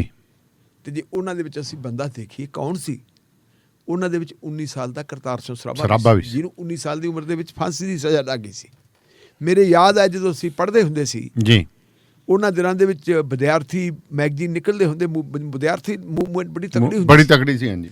ਔਰ ਉਹ ਇੱਕ ਵਾਰੀ ਕਰਤਾਰ ਸਿੰਘ ਸਰਾਭੇ ਦੀ ਵਰਸੀ ਆ ਗਈ ਤੇ ਉਸ ਵਰਸੀ ਦੇ ਉੱਤੇ ਇੱਕ ਵਿਦਿਆਰਥੀ ਜੀਵਨ ਨਾਂ ਦਾ ਪਰਚਾ ਸੀ। ਉਹਦੇ ਟਾਈਟਲ ਪੇਜ ਦੇ ਉੱਤੇ ਲਿਖਿਆ ਸੀ ਸੇਵਾ ਦੇਸ਼ ਦੀ ਜ਼ਿੰਦੜੀ ਏ ਬੜੀ ਔਖੀ ਜੀ, ਗੱਲਾਂ ਕਰਨੀਆਂ ਢੇਰ ਸੁਖਾਲੀਆਂ ਨੇ। ਹਾਂਜੀ। ਜਿਨ੍ਹਾਂ ਦੇਸ਼ ਸੇਵਾ ਵਿੱਚ ਪੈਰ ਪਾਇਆ ਉਹਨਾਂ ਲੱਖ ਮੁਸੀਬਤਾਂ ਝੱਲੀਆਂ ਨੇ। ਖਾਤਰ ਦੇਸ਼ ਦੀ ਲੱਗੇ ਹਾਂ ਚੜ੍ਹਨ ਫਾਂਸੀ, ਸਾਨੂੰ ਦੇਖ ਕੇ ਨਹੀਂ ਘਬਰਾ ਜਾਣਾ ਪਿਆਰੇ ਸਾਥੀਓ, ਆਉਣਾ ਮਗਰ ਸਾਡੇ, ਸਾਨੂੰ ਦੇਖ ਕੇ ਨਾ ਘਬਰਾ ਜਾਣਾ, ਖਾਤਰ ਦੇਸ਼ ਦੀ ਲੱਗੇ ਹਾਂ ਚੜ੍ਹਨ ਫਾਂਸੀ, ਸਾਨੂੰ ਦੇਖ ਕੇ ਨਾ ਘਬਰਾ ਜਾਣਾ, ਜਿਨ੍ਹਾਂ ਰਸਤਿਆਂ ਤੇ ਚੱਲੇ ਹਾਂ ਅਸੀਂ ਸੱਜਣੋਂ ਉਹਨਾਂ ਰਸਤਿਆਂ ਤੇ ਤੁਸਾਂ ਵੀ ਆ ਜਾਣਾ। ਮਤਲਬ ਇਹ ਉਸ ਕਿਸਮ ਦੇ ਸੀ। ਤੇ ਜੇ 19 ਸਾਲ ਦੇ ਬੰਦੇ ਫਾਂਸੀ ਚੜ੍ਹਦੇ ਹੈ, ਉਹ ਜਿਹੜੀ ਮੂਵਮੈਂਟ ਉੱਥੋਂ ਸ਼ੁਰੂ ਹੋਈ ਸੀ। ਜੀ ਜੀ। ਇਹ ਮੂਵਮੈਂਟ ਵੀ ਜਿਹੜੀ ਸ਼ੁਰੂ ਪੰਜਾਬ ਦੇ ਵਿੱਚ ਹੋਈ ਹੈ ਤੇ ਜਿਵੇਂ ਸਾਰੇ ਸੰਸਾਰ ਦੇ ਵਿੱਚ ਇਹਨੂੰ ਐਡਾ ਵੱਡਾ ਮਾਹੌਲ ਮਿਲ ਗਿਆ। ਇਹੀ ਕਾਰਨ ਹੈ ਕਿ ਕੱਲ ਦੁਨੀਆ ਬਹੁਤ ਆਰਾਮ ਨਾਲ ਸੁੱਤੀ ਹੋਣੀ ਹੈ, ਥੱਕੇ ਹਾਰੇ ਹੋਣਗੇ ਵਿਚਾਰੇ ਕਿਸਾਨ ਜੀ, ਬੜੇ ਸੁਬਾਹ ਤੋਂ ਲੈ ਕੇ ਸ਼ਾਮ ਤੱਕ ਭੁੱਖੇ ਤੇ ਆਏ ਨੇ, ਕੰਮ ਕੀਤਾ ਹੈ, ਉਹਨਾਂ ਨੂੰ ਤਾਂ ਥਕਾਵਟ ਨਾਲ ਨੀਂਦ ਪੂਰੀ ਆ ਗਈ ਹੋਣੀ ਹੈ। ਜੀ ਜੀ। ਤੇ ਜੇ ਕਿਸੇ ਦੀ ਨੀਂਦ ਹਰਾਮ ਹੋਈ ਹੈ, ਉਹ ਅਮਿਤ ਸ਼ਾਹ ਤੇ ਨਰਿੰਦਰ ਮੋਦੀ ਦੀ ਹੋਈ ਨਹੀਂ ਹੈ। ਇਸ ਕਰਕੇ ਲੱਗਦਾ ਮੈਨੂੰ ਇਹ ਹੈ ਕਿ ਹੁਣ ਬਾਹਲੀ ਦੂਰ ਨਹੀਂ ਕੰਮ, ਬਾਹਲੀ ਦੂਰ ਨਹੀਂ ਕੰਮ। ਹੁਣ ਸਰਕਾਰ ਨੂੰ ਝੁਕਣਾ ਹੀ ਪੈਣਾ, ਕਾਲੇ ਕਾਨੂੰਨ ਵਾਪਸ ਲੈਣੇ ਪੈਣੇ, ਕਾਲੇ ਕਾਨੂੰਨ ਵਾਪਸ ਲੈਣੇ ਪੈਣਗੇ। ਤੇ ਜਿਹੜੀ ਮੈਨੂੰ ਪਤਾ ਲੱਗਿਆ ਕਿ ਅੰਦਰ ਖਾਤੇ ਚੱਲਦੇ ਕਿ ਕਾਨੂੰਨ ਵਾਪਸ ਲੈਣ ਵਾਸਤੇ ਤਿਆਰ ਹੈ। MSP ਦੀ ਕਾਨੂੰਨੀ ਗਰੰਟੀ ਹੈ ਜਿਹੜੀ ਪੇਚਾ ਕਹਿੰਦੇ ਉੱਥੇ ਅੜਿਆ ਹੋਇਆ। ਇਹ ਹੁਣ ਦੇਖਦੇ ਆ ਵੀ ਕਿੰਨਾ ਕੁ ਖੁੱਲਦਾ ਕਿ ਕੀ ਹੈ, ਪਰ ਕਿਸਾਨ ਹੁਣ ਅੜੇ ਹੋਏ ਕਿ ਸਾਰੀਆਂ ਫਸਲਾਂ ਦੇ ਉੱਤੇ MSP ਦਿਓ ਜੀ। ਤੇ ਢਿੱਲੋਂ ਸਾਹਿਬ, ਬੜੀ ਗੱਲ ਹੁੰਦੀ ਹੈ ਕਿ ਕਾਂਗਰਸ ਨੇ ਸਿਆਸਤ ਕੀਤੀ। ਸਭ ਤੋਂ ਵੱਡੀ ਗੱਲ ਬਰਗਾੜੀ ਕਾਂਡ ਦੇ ਉੱਤੇ। ਹੁਣ ਬਰਗਾੜੀ ਕਾਂਡ ਦੇ ਉੱਤੇ ਜੇਕਰ ਆਪਾਂ ਗੱਲ ਕਰਦੇ ਹਾਂ ਤਾਂ ਦੋ ਅਹਿਮ ਵਿਅਕਤੀ ਜਿਹੜੇ ਸੀਗੇ ਉਹ ਸੀ DGP ਜਿਹੜੇ ਹੁਣ ਲਾ ਦਿੱਤੇ ਗਏ, ਤੇ ਜਿਹੜੇ ਪਹਿਲਾਂ ਵਾਲੇ DGP ਸੀ ਸਮੇਧ ਸੈਣੀ, ਉਹਨਾਂ ਨੂੰ ਜ਼ਮਾਨਤਾਂ ਦਿਵਾਉਣ ਵਾਲੇ ਤੇ ਉਹਨਾਂ ਲਈ ਅੱਧੀ ਰਾਤ ਨੂੰ ਅਦਾਲਤਾਂ ਘੁਮਾਉਣ ਵਾਲੇ ਉਹ ਲਵਾ ਦਿੱਤੇ ਐਡਵੋਕੇਟ ਜਨਰਲ। ਹੁਣ ਇਹਨਾਂ ਦੇ ਉੱਤੇ ਸਵਾਲ ਬੜੇ ਉੱਠ ਰਹੇ ਨੇ। ਦੇਖੋ ਤਾਨੇਲੀਆ ਸਾਹਿਬ, ਗੱਲ ਇਹ ਹੈ ਕਿ ਆਪਾਂ ਇਹਨੂੰ ਬਰਗਾੜੀ ਨਹੀਂ ਕਹਿ ਸਕਦੇ, ਆਪਾਂ ਇਹਨੂੰ ਕਹਾਂਗੇ ਬੇਅਦਬੀ। ਹਾਂਜੀ। ਗੁਰੂ ਗ੍ਰੰਥ ਸਾਹਿਬ ਦੀ ਬੇਅਦਬੀ ਦਾ ਮੁੱਢ ਵੱਜਿਆ ਕਿੱਥੋਂ? ਜੇ ਅਸੀਂ ਇਹ ਜਾਣਨਾ ਹੋਵੇ ਤਾਂ ਸਾਨੂੰ ਫਿਰ ਰਣਜੀਤ ਸਿੰਘ ਕਮਿਸ਼ਨ ਦੀ ਰਿਪੋਰਟ ਪੜ੍ਹਨੀ ਪੈਣੀ ਜੀ। ਰਣਜੀਤ ਸਿੰਘ ਕਮਿਸ਼ਨ ਦੀ ਰਿਪੋਰਟ ਦਾ ਜਿਹੜਾ ਸਾਰ ਤੱਤ ਥੋੜ੍ਹੇ ਲਫ਼ਜ਼ਾਂ 'ਚ ਉਹ ਇਹ ਹੈ ਕਿ ਡੇਰਾ ਸੱਚਾ ਸੌਦਾ ਦੇ ਮੁਖੀ ਰਾਮ ਰਹੀਮ ਨੇ ਸਲਾਬਤਪੁਰੇ ਦੇ ਵਿੱਚ ਆ ਕੇ ਗੁਰੂ ਗੋਬਿੰਦ ਸਿੰਘ ਜੀ ਦੀ ਨਕਲ ਕਰਦਿਆਂ ਉਹਨੇ ਆਪਣੇ ਉਹ ਬੰਦਿਆਂ ਨੂੰ ਰੂਹ ਅਫਜ਼ਾ ਪਿਆ ਸੀ। ਗੁਰੂ ਸਾਹਿਬ ਨੇ 5 ਪਿਆਰੇ ਥਾਪੇ ਸੀ, ਖਾਲਸਾ ਪੰਥ ਸਾਜਿਆ ਸੀ, ਤੇ ਉਹਨੇ ਜਿਹੜੇ ਹੈਗੇ ਆਪਦੇ 7 ਅਨੁਯਾਈ ਹੈ ਜਿਹੜੇ ਉਹਨਾਂ ਨੂੰ ਇਨਸਾਨ ਬਣਾਇਆ ਸੀ ਜੀ। ਔਰ ਇਨਸਾਨ ਨਹੀਂ ਇਕੱਲਾ ਬਣਾਇਆ, ਫਿਰ ਉਹਦੀ ਪਬਲਿਸਿਟੀ ਕੀਤੀ, ਅਖਬਾਰਾਂ ਦੇ ਵਿੱਚ ਇਸ਼ਤਿਹਾਰ ਦਿੱਤੇ, ਉਹਦਾ ਵਿਰੋਧ ਹੋਇਆ ਜੀ। ਝਗੜਾ ਹੋਇਆ ਬਠਿੰਡੇ ਦੇ ਵਿੱਚ, ਫਿਰ ਇੱਕ FIR ਦਰਜ ਹੁੰਦੀ ਹੈ ਉਹਦੇ ਖਿਲਾਫ, ਉਹ FIR ਚੱਲਦੀ ਹੈ। ਔਰ ਉਹ ਤੋਂ ਬਾਅਦ ਫਿਰ ਇੱਕ ਬਹੁਤ ਵੱਡੀ ਕਨਵੈਨਸ਼ਨ ਹੁੰਦੀ ਹੈ ਤਖਤ ਸ਼੍ਰੀ ਦਮਦਮਾ ਸਾਹਿਬ ਜੀ। ਔਰ ਉਸ ਕਨਵੈਨਸ਼ਨ ਦੀ ਅਗਵਾਈ ਕਰਦੇ ਆ ਪੰਜ ਸਿੰਘ ਸਾਹਿਬਾਨ। ਉਸ ਕਨਵੈਨਸ਼ਨ ਨੇ ਫੈਸਲਾ ਕਰ ਦਿੱਤਾ ਕਿ ਇਹਨਾਂ ਨੂੰ ਪੰਥ ਦੇ ਵਿੱਚੋਂ ਛੇਕ ਦਿੱਤਾ ਜਾਵੇ, ਡੇਰੇ ਵਾਲਿਆਂ ਨੂੰ ਜੀ। ਔਰ ਉਸੇ ਵੇਲੇ ਜਿਹੜੇ ਹੈਗਾ ਪੰਜ ਸਿੰਘ ਸਾਹਿਬਾਨ ਨੇ ਹੁਕਮਨਾਮਾ ਜਾਰੀ ਕਰਤਾ ਸੀ। ਅਗਲਾ ਪੜਾਅ ਫਿਰ ਇਹ ਹੁੰਦਾ ਕਿ ਡੇਰਾ ਮੁਖੀ ਲੱਗ ਗਿਆ ਫਿਲਮਾਂ ਬਣਾਉਣ। ਜੀ। ਫਿਲਮਾਂ ਬਣਾ ਕੇ ਫਿਲਮਾਂ ਰਾਹੀਂ ਉਹਨੇ ਕਮਾਈ ਕਰਨੀ ਸੀ। ਪੰਜਾਬ ਦੇ ਵਿੱਚ ਪੰਥਕ ਸਰਕਾਰ ਸਰਦਾਰ ਪ੍ਰਕਾਸ਼ ਸਿੰਘ ਬਾਦਲ ਦੀ, ਜੀ, ਉਸ ਸਰਕਾਰ ਦੇ ਹੁੰਦਿਆਂ ਜਿਸ ਬੰਦੇ ਦਾ ਸਮਾਜਿਕ ਬਾਈਕਾਟ ਕੀਤਾ ਹੋਵੇ, ਜਿਸ ਬੰਦੇ ਨੂੰ ਪੰਥ 'ਚੋਂ ਛੇਕਿਆ ਹੋਵੇ, ਉਹਦੀ ਫਿਲਮ ਕੌਣ ਲੱਗਣ ਦੇਊਗਾ? ਬਿਲਕੁਲ ਨਹੀਂ ਲੱਗਣ ਦਿੰਦਾ। ਖਾਲਸਾ ਪੰਥ ਤਾਂ ਲੱਗਣ ਨਹੀਂ ਦਿੰਦਾ ਨਾ। ਫਿਰ ਉਹਦੇ ਵਾਸਤੇ ਰਾਹ ਕੱਢਿਆ ਗਿਆ ਕਿ ਇਹਨੂੰ ਮਾਫ ਕੀਤਾ ਜਾਵੇ, ਤੇ ਮਾਫ ਕਰਨ ਵਾਸਤੇ ਤਖਤ ਅਕਾਲ ਦੇ ਸੇਵਾਦਾਰ ਨੂੰ ਜੀ ਦਿੱਲੀ ਦੇ ਤੇ ਚੰਡੀਗੜ੍ਹ ਦੇ ਜਿਹੜੇ ਹੈਗੇ ਤਖਤ ਤੇ ਤਲਬ ਕੀਤਾ ਗਿਆ। ਉੱਥੇ ਉਹਨਾਂ ਨੂੰ ਹੁਕਮ ਦਿੱਤਾ ਗਿਆ ਕਿ ਆਹ ਬੰਦੇ ਨੂੰ ਮਾਫ ਕਰੋ। ਤੇ ਮਾਫ ਕਰਨ ਵਾਸਤੇ ਵੀ ਕਹਿੰਦੇ ਵੀ ਜਿਹੜਾ ਹੈਗਾ ਕੋਈ ਮਾਫੀਨਾਮਾ ਨਹੀਂ ਜੀ, ਇੱਕ ਸਪਸ਼ਟੀਕਰਨ ਸੀ, ਤੇ ਸਪਸ਼ਟੀਕਰਨ ਦੇ ਵਿੱਚ ਇਕੱਲਾ ਸਪਸ਼ਟੀਕਰਨ ਇੱਕੋ ਹੀ ਥੱਲੇ ਲਫ਼ਜ਼ ਪਾਇਆ ਸੀ, ਖਿਮਾ ਦਾ ਜਾਚਕ। ਉਹ ਖਿਮਾ ਦਾ ਜਾਚਕ ਵੀ ਉਹਨੇ ਨਹੀਂ ਪਾਇਆ ਸੀ। ਖਿਮਾ ਦਾ ਜਾਚਕ ਵੀ ਕਹਿੰਦੇ ਆਪ ਹੀ ਪਾਇਆ ਸੀ। ਜਿਹੜੀ ਚਿੱਠੀ ਸਿੰਘ ਸਾਹਿਬਾਨ ਨੂੰ ਦਿਖਾਈ ਗਈ ਸੀ ਉਹ ਕਹਿੰਦੇ ਹਿੰਦੀ 'ਚ ਸੀ ਜੀ। ਇੱਥੇ ਆਉਂਦੇ ਜਿਹੜੀ ਇਹ ਚਿੱਠੀ ਪੰਜਾਬੀ 'ਚ ਬਣ ਗਈ। ਫਿਰ ਉਹਦਾ ਵਿਰੋਧ ਹੋਇਆ ਮਾਫੀ ਦਾ ਜੀ। 91 ਲੱਖ ਰੁਪਏ ਦੇ ਇਸ਼ਤਿਹਾਰ ਦਿੱਤੇ। ਸਿੰਘ ਸਾਹਿਬਾਨ ਦੇ ਖਿਲਾਫ ਗੁੱਸਾ ਵਧਿਆ, ਸਰਕਾਰ ਦੇ ਖਿਲਾਫ ਗੁੱਸਾ ਵਧਿਆ ਜੀ, ਅਕਾਲੀ ਦਲ ਦੇ ਖਿਲਾਫ ਗੁੱਸਾ ਵਧਿਆ। ਉਹਨਾਂ ਦਾ ਬਾਹਰ ਨਿਕਲਣਾ ਮੁਸ਼ਕਲ ਹੋ ਗਿਆ। ਤੇ ਫਿਰ ਚੱਬੇ ਦੇ ਵਿੱਚ ਇੱਕ ਬਹੁਤ ਵੱਡਾ ਸਰਬੱਤ ਖਾਲਸਾ ਹੋਇਆ, ਜਿਹਨੇ ਮੁਤਵਾਜੀ ਜਥੇਦਾਰ ਚੁਣਤੇ ਤੇ ਇਹਨਾਂ ਜਥੇਦਾਰਾਂ ਨੂੰ ਲਾਤਾ। ਫਿਰ ਉਹ ਜਿਹੜਾ ਹੈਗਾ ਆਪਣਾ ਫੈਸਲਾ ਵਾਪਸ ਵੀ ਲੈ ਲਿਆ। ਵਾਪਸ ਲੈਣ ਤੋਂ ਬਾਅਦ ਜਦੋਂ ਫੈਸਲਾ ਵਾਪਸ ਲੈ ਲਿਆ ਤੇ ਕਹਿੰਦੇ ਵੀ ਡੇਰਾ ਪ੍ਰੇਮੀਆਂ ਨੂੰ ਫਿਰ ਉੱਥੇ ਅੱਛ ਵੀ ਹੋ ਗਈ ਜੀ। ਉਹਨਾਂ ਦੇ 3 ਬੰਦਿਆਂ ਨੂੰ, ਜਿਹੜੇ ਡੇਰਾ ਕਮੇਟੀ ਦੇ ਮੈਂਬਰ ਹੈ, ਫਰੀਦਕੋਟ ਦੀ ਅਦਾਲਤ ਨੇ ਭਗੌੜੇ ਕਰਾਰ ਦਿੱਤਾ ਹੈ ਜੀ। ਉਹਨਾਂ ਨੇ ਫਿਰ ਇੱਕ ਸਾਜ਼ਿਸ਼ ਰਚੀ ਕਿ ਇਹਨਾਂ ਤੋਂ ਬਦਲਾ ਲਿਆ ਜਾਵੇ। ਤੇ ਉਹ ਬਦਲਾ ਲੈਣ ਦਾ ਤਰੀਕਾ ਫਿਰ ਉਹਨਾਂ ਨੇ ਬੁਰਜ ਜਵਾਹਰ ਸਿੰਘ ਵਾਲਾ ਚੋਂ ਸਾਹਿਬ ਸ੍ਰੀ ਗੁਰੂ ਗ੍ਰੰਥ ਸਾਹਿਬ ਦੀ ਬੀੜ ਚੋਰੀ ਕੀਤੀ ਜੀ। ਚੋਰੀ ਕਰਕੇ ਫਿਰ ਸਾਡੀ ਗੈਰਤ ਨੂੰ ਵੰਗਾਰਿਆ ਗਿਆ ਕਿ ਛਡਾ ਲਓ, ਸਾਡੇ ਕਬਜ਼ੇ 'ਚ ਤੁਹਾਡਾ 11ਵਾਂ ਗੁਰੂ ਜੀ। ਔਰ ਉਹ ਤੋਂ ਬਾਅਦ ਫਿਰ ਜਿਹੜੇ ਹੈ ਗੁਰੂ ਗ੍ਰੰਥ ਸਾਹਿਬ ਦੇ ਅੰਗ ਹੈ ਜਿਹੜੇ 12 ਅਕਤੂਬਰ 2015 ਨੂੰ ਇਹ ਬਰਗਾੜੀ 'ਚ ਖਿੱਲੇ ਗਲੀਆਂ 'ਚ, ਉਹਦੇ ਖਿਲਾਫ ਹੁੰਦਾ ਪ੍ਰੋਟੈਸਟ। ਪ੍ਰੋਟੈਸਟ ਦੇ ਉੱਤੇ ਹੁੰਦਾ ਪੁਲਿਸ ਦਾ ਅਤਿਆਚਾਰ ਜੀ। ਅਤਿਆਚਾਰ ਤੋਂ ਬਾਅਦ ਫਿਰ ਬਾਈਬਲ ਕਲਾਂ ਦੇ ਵਿੱਚ ਚੱਲਦੀ ਹੈ ਗੋਲੀ ਜੀ, ਔਰ 2 ਬੰਦੇ ਮਰ ਜਾਂਦੀ ਹੈ। ਇਸ ਸਾਰੇ ਕਾਂਡ ਦੇ ਖਿਲਾਫ ਬਹੁਤ ਵੱਡਾ ਪ੍ਰੋਟੈਸਟ ਹੋਇਆ। ਕਾਂਗਰਸ ਪਾਰਟੀ ਦੀ ਸਰਕਾਰ, ਜਿਹੜੀ ਪਾਰਟੀ ਹੈ ਕਾਂਗਰਸ ਪਾਰਟੀ, ਸਰਕਾਰ ਉਦੋਂ ਮਗਰੋਂ ਬਣਦੀ ਹੈ ਜੀ। ਇਹਨਾਂ ਨੇ ਕਿਹਾ ਸੀ ਕਿ ਜੀ ਅਸੀਂ ਇਹਨਾਂ ਨੂੰ ਸਜ਼ਾ ਦਵਾਵਾਂਗੇ, ਅਸੀਂ ਇਨਸਾਫ ਦਵਾਵਾਂਗੇ, ਸਾਡੇ ਤੇ ਇਤਬਾਰ ਕਰੋ ਜੀ। ਕਾਂਗਰਸ ਪਾਰਟੀ ਨੇ ਆਪਣਾ ਚਿਹਰਾ ਬਣਾਇਆ ਕੈਪਟਨ ਅਮਰਿੰਦਰ ਸਿੰਘ ਨੂੰ। ਕੈਪਟਨ ਅਮਰਿੰਦਰ ਸਿੰਘ ਦੇ ਪਿਛਲੇ ਕੰਮ ਦੇਖ ਕੇ ਜੀ ਲੋਕਾਂ ਨੂੰ ਥੋੜਾ ਜਿਹਾ ਤਸੱਲੀ ਹੋ ਗਈ, ਵਿਸ਼ਵਾਸ ਹੋਇਆ। ਜਿਹੜੇ ਪਿਛਲੇ ਕੰਮ ਕੀਤੇ ਸੀ, ਬਹੁਤ ਕੁਝ ਕੀਤਾ ਸੀ ਜੀ। ਆਪਰੇਸ਼ਨ ਬਲੂ ਸਟਾਰ ਵੇਲੇ ਅਸਤੀਫਾ ਦਿੱਤਾ ਵਿਰੋਧ ਦੇ ਵਿੱਚ ਕਾਂਗਰਸ ਪਾਰਟੀ ਤੋਂ, ਪਾਰਲੀਮੈਂਟ ਦੀ ਮੈਂਬਰੀ ਤੋਂ ਜੀ। ਫਿਰ ਉਹ ਅਕਾਲੀ ਦਲ ਜੁਆਇਨ ਕਰ ਗਏ, 85 ਚ MLA ਬਣ ਗਏ ਇਥੋਂ ਤਲਵੰਡੀ ਸਾਬੋ ਤੋਂ। ਫਿਰ ਅਕਾਲੀ ਸਰਕਾਰ ਜਿਹੜੀ ਬਣੀ ਉਹਦੇ ਚੋਂ ਖੇਤੀਬਾੜੀ ਮੰਤਰੀ ਬਣ ਗਏ ਤੇ ਆਪਰੇਸ਼ਨ ਬਲੈਕ ਥੰਡਰ ਹੋ ਗਿਆ। ਉਹਨੇ ਉਹਦਾ ਵੀ ਵਿਰੋਧ ਕੀਤਾ ਤੇ ਅਸਤੀਫਾ ਦੇ ਦਿੱਤਾ। ਅਕਾਲੀ ਸਰਕਾਰ ਦੇ ਵਿੱਚ ਹੁੰਦੇ ਇੱਕ ਹੋਰ ਕੰਮ ਹੋਇਆ ਸੀ ਜੀ, ਮੇਰੇ ਉਹ ਜਿਹਨ ਚੋਂ ਨਿਕਲ ਗਿਆ ਸੀ। ਉਹ ਕੰਮ ਹੋਇਆ ਸੀ ਜਦੋਂ ਚੰਡੀਗੜ੍ਹ ਤੇ ਪੰਜਾਬ ਤੇ ਹਰਿਆਣੇ ਦਾ ਝਗੜਾ ਹੋਇਆ, ਹੱਦਬੰਦੀ ਦਾ। ਤੁਹਾਡੇ ਪਿੰਡਾਂ ਨੇ ਕਿੱਧਰ ਜਾਣਾ? ਕੰਦੂ ਖੇੜੇ, ਹਾਂਜੀ। ਕੰਦੂ ਖੇੜਾ ਕਰੂ ਨਵੇੜਾ 1984 ਦੀ ਗੱਲ। ਇਹ 1984 ਦੀ 85 ਦੀ ਗੱਲ ਹੈ। ਉਦੋਂ ਮੋਰਚਾ ਕਿਹਨੇ ਸੰਭਾਲਿਆ ਸੀ? ਤੁਸੀਂ ਵੀ ਨਾਲ ਹੁੰਦੇ ਸੀ? ਨਾਲ ਸੀ, ਬਿਲਕੁਲ। ਅਸੀਂ ਸਟੂਡੈਂਟ ਸੀ। ਤੁਸੀਂ ਸਟੂਡੈਂਟ ਸੀ, ਤੁਸੀਂ ਨਾਲ ਹੁੰਦੇ ਸੀ। ਉਦੋਂ ਮੋਰਚਾ ਸੰਭਾਲਿਆ ਸੀ। 19-20 ਸਾਲਾਂ ਦੀ ਸਾਡੀ ਉਮਰ ਸੀ। ਉਹ ਰਾਈਫਲ ਲੈ ਕੇ ਰਾਤ ਨੂੰ ਉੱਥੇ ਖੜਾ ਹੁੰਦਾ ਸੀ। ਔਰ ਉਹਨਾਂ ਦਿਨਾਂ ਦੇ ਵਿੱਚ ਹੀ ਤੁਹਾਡੇ ਯਾਦ ਹੋਣਾ ਕਵਰੇਜ ਵਾਸਤੇ BBC ਦੀ ਇੱਕ ਪੱਤਰਕਾਰ ਆਈ ਸੀ ਜੀ, ਆਈ ਸੀ। ਔਰ ਉਸ ਪੱਤਰਕਾਰ ਨੂੰ ਚੁੱਕ ਕੇ ਲਿਆ ਕੇ ਹੈਲੀਕਾਪਟਰ 'ਚ ਬਹਾ ਕੇ ਦੂਰ ਛੱਡ ਆਂਦਾ ਸੀ। ਇਹ ਸਾਰਾ ਕੁਝ ਹੋਇਆ ਸੀ। ਲੋਕਾਂ ਨੂੰ ਐਤਵਾਰ ਸੀ ਕਿ ਬੰਦਾ ਕੁਝ ਕਰੂਗਾ। ਬਾਅਦ ਦੇ ਵਿੱਚ ਉਹਦੀ ਸਰਕਾਰ ਬਣ ਗਈ ਸੀ 2002 ਦੇ ਵਿੱਚ ਜੀ। ਉਦੋਂ ਲੋਕਾਂ ਨੇ ਦੇਖਿਆ ਸੀ ਕਿ ਅੰਤਰਰਾਜੀ ਜਿਹੜੇ ਪਾਣੀ ਸਮਝੌਤੇ ਇਹਨੇ ਵਿਧਾਨ ਸਭਾ ਰਾਹੀਂ ਰੱਦ ਕਰਵਾਤੇ ਸੀ ਜੀ। ਇਸ ਕਰਕੇ ਕੈਪਟਨ ਅਮਰਿੰਦਰ ਸਿੰਘ ਤੇ ਲੋਕਾਂ ਨੇ ਕੀਤਾ ਅਤਵਾਰ। ਕਾਂਗਰਸ ਪਾਰਟੀ ਨੇ ਬਣਾਇਆ ਉਹਨੂੰ ਚਿਹਰਾ ਤੇ ਉਹਨਾਂ ਨੇ ਜੀ ਵੋਟਾਂ ਪਾ ਕੇ ਇਹਨਾਂ ਨੂੰ ਪਾਵਰ 'ਚ ਲੈ ਆਂਦਾ। 4.5 ਸਾਲ ਹੋ ਗਏ ਸਰਕਾਰ ਬਣੀ ਨੂੰ। ਹੁਣ ਤੱਕ ਕੈਪਟਨ ਅਮਰਿੰਦਰ ਸਿੰਘ ਸਾਬਕਾ ਹੋ ਗਏ। ਇਲਜ਼ਾਮ ਕੈਪਟਨ ਅਮਰਿੰਦਰ ਸਿੰਘ ਦੇ ਉੱਤੇ ਨਵਜੋਤ ਸਿੱਧੂ ਤੋਂ ਲੈ ਕੇ ਚੰਨੀ ਸਾਹਿਬ ਤੱਕ ਜੀ ਇਹ ਲੱਗਦਾ ਸੀ ਜੀ ਇਹਨੇ ਗੁਰੂ ਦੇ ਜਿਹੜੇ ਹੈਗੇ ਦੋਸ਼ੀ ਉਹਨਾਂ ਨੂੰ ਫੜਿਆ ਨਹੀਂ, ਉਹਨਾਂ ਨੂੰ ਸਜ਼ਾਵਾਂ ਨਹੀਂ ਦਵਾਈਆਂ। ਜੇ ਉਹਨਾਂ ਨੂੰ ਕੋਰਟਾਂ 'ਚੋਂ ਰਾਹਤ ਮਿਲਦੀ ਸੀ ਉਹ ਕਹਿੰਦੇ ਸੀ ਅਤੁਲ ਨੰਦਾ ਜ਼ਿੰਮੇਵਾਰ ਹੈ ਜੀ। ਅਤੁਲ ਨੰਦੇ ਨੂੰ ਹਟਾਉਂਦੇ ਕਿਉਂ ਨਹੀਂ? ਵਾਰ-ਵਾਰ ਸੁਖਜਿੰਦਰ ਸਿੰਘ ਰੰਧਾਵਾ ਵੀ ਕਹਿੰਦੇ ਸੀ ਜੀ, ਤ੍ਰਿਪਤ ਰਜਿੰਦਰ ਸਿੰਘ ਬਾਜਵਾ ਵੀ ਕਹਿੰਦੇ ਸੀ, ਔਰ ਬਾਜਵਾ ਸਾਹਿਬ ਦੂਜੇ ਪ੍ਰਤਾਪ ਸਿੰਘ ਵੀ ਕਹਿੰਦੇ ਸੀ ਅਤੁਲ ਨੰਦਾ ਕਿਉਂ ਰੱਖਿਆ ਜੀ। ਇੱਥੋਂ ਤੱਕ ਕਿ ਸੁਨੀਲ ਜਾਖੜ ਵੀ ਕਹਿੰਦੇ ਸੀ ਕਿ ਤੂੰ ਸਾਨੂੰ ਹਰਾਉਣਾ ਜੀ। ਉਹ ਐਡਵੋਕੇਟ ਜਨਰਲ ਜਦੋਂ ਕੈਪਟਨ ਅਮਰਿੰਦਰ ਨੇ ਅਸਤੀਫਾ ਦਿੱਤਾ ਨਾਲ ਹੀ ਉਹਨੇ ਅਸਤੀਫਾ ਦਿੱਤਾ। ਸੀਟ ਹੋ ਗਈ ਬੇਲੀ। ਉਧਰੋਂ ਕਿਉਂਕਿ ਸਰਕਾਰ ਨਵੀਂ ਆ ਗਈ, ਬਿਲਕੁਲ ਮੁੱਖ ਮੰਤਰੀ ਨਵਾਂ ਬਣ ਗਿਆ। DGP ਜਿਹੜਾ ਦਿਨਕਰ ਗੁਪਤਾ ਸੀ, ਚੀਫ ਸੈਕਟਰੀ ਬਿਨੀ ਮਹਾਜਨ, ਇਹ ਕੈਪਟਨ ਅਮਰਿੰਦਰ ਸਿੰਘ ਨੇ ਲਾਏ ਸੀ। ਪਹਿਲਾਂ ਜੀ ਉਹਨਾਂ ਨੇ ਬਿੰਨੀ ਮਹਾਜਨ ਬਦਲਤੀ, ਹੂੰ ਉਹਦੀ ਥਾਂ ਦੇ ਉੱਤੇ ਅਨੁਰਿਤ ਤਿਵਾੜੀ ਲਾ ਲਿਆ ਚੀਫ ਸੈਕਟਰੀ। ਹੂੰ ਬਾਅਦ ਦੇ ਵਿੱਚ ਫਿਰ ਉਹਨਾਂ ਨੇ ਜਿਹੜਾ ਹੈਗਾ ਨਵਾਂ ਭਾਲਿਆ ਬੰਦਾ, ਹਾਂ, ਔਰ ਜਿਹੜੇ ਹੈ ਦਿਨਕਰ ਗੁਪਤਾ ਛੁੱਟੀ ਚਲੇ ਗਏ ਕਿਉਂਕਿ ਲੱਗਣਾ ਤਾਂ UPSC ਦੇ ਰਾਹੀਂ, ਹਾਂ, ਉਹਦੀ ਜਗ੍ਹਾ ਤੇ ਐਕਟਿੰਗ ਦਾ ਚੀਫ ਜਸਟਿਸ ਆਪਣਾ DGP ਕਿਹਨੂੰ ਲਾਇਆ ਜਾਵੇ, ਉਹ ਲਾ ਦਿੱਤਾ ਜੀ ਉਹਨਾਂ ਨੇ IPS ਸੋਹਤਾ ਇਕਬਾਲਪ੍ਰੀਤ ਸਿੰਘ ਸੋਹਤਾ। ਹੁਣ ਇਕਬਾਲਪ੍ਰੀਤ ਸਿੰਘ ਸੋਹਤਾ ਨੂੰ ਦੇਖੀਏ ਕੌਣ ਹੈ। ਇਕਬਾਲਪ੍ਰੀਤ ਸਿੰਘ ਸੋਹਤਾ ਉਹ ਵਿਅਕਤੀ ਹੈ ਜਿਹੜਾ ਉਸ ਵੇਲੇ law and order the ADGP ਸੀ।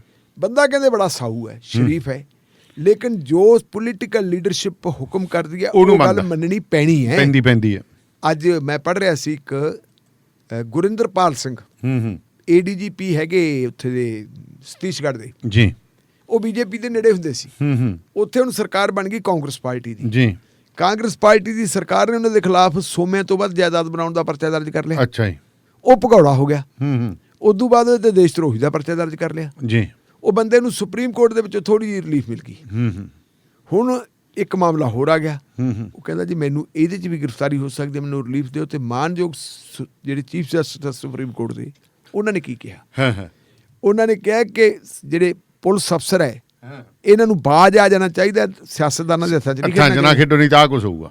ਨਾਲ ਉਹਨਾਂ ਨੇ ਅਗਲੀ ਗੱਲ ਕਹੀ ਕਿ ਉਦੋਂ ਤੁਸੀਂ ਨਜਾਇਜ਼ ਵਸੂਲੀ ਕਰਨੀ ਹੁੰਦੀ ਹੈ, ਲੋਕਾਂ ਤੋਂ ਪੈਸੇ ਲੈਣੇ ਹੁੰਦੇ ਆ, ਹਾਕਮਾਂ ਦੇ ਨਾਲ ਮਿਲ ਕੇ ਤੁਸੀਂ ਪੈਸੇ ਕਮਾਉਣੇ। ਜਿੱਦਾਂ ਸਰਕਾਰ ਬਦਲ ਜਾਂਦੀ ਹੈ ਤੇ ਫਿਰ ਐਂਟੀਸਪੇਟਰੀ ਵੇਲ ਕਰਾਉਣ ਵਾਸਤੇ ਸਾਡੇ ਕੋਲੇ ਆ ਜਾਂਦੇ। ਪਹਿਲਾਂ ਤੁਸੀਂ ਇਹ ਮਾਹੌਲ ਹੀ ਪੈਦਾ ਕਿਉਂ ਕਰਦੇ ਹੋ, ਇਹ ਨਾ ਕੀਤਾ ਜਾਵੇ।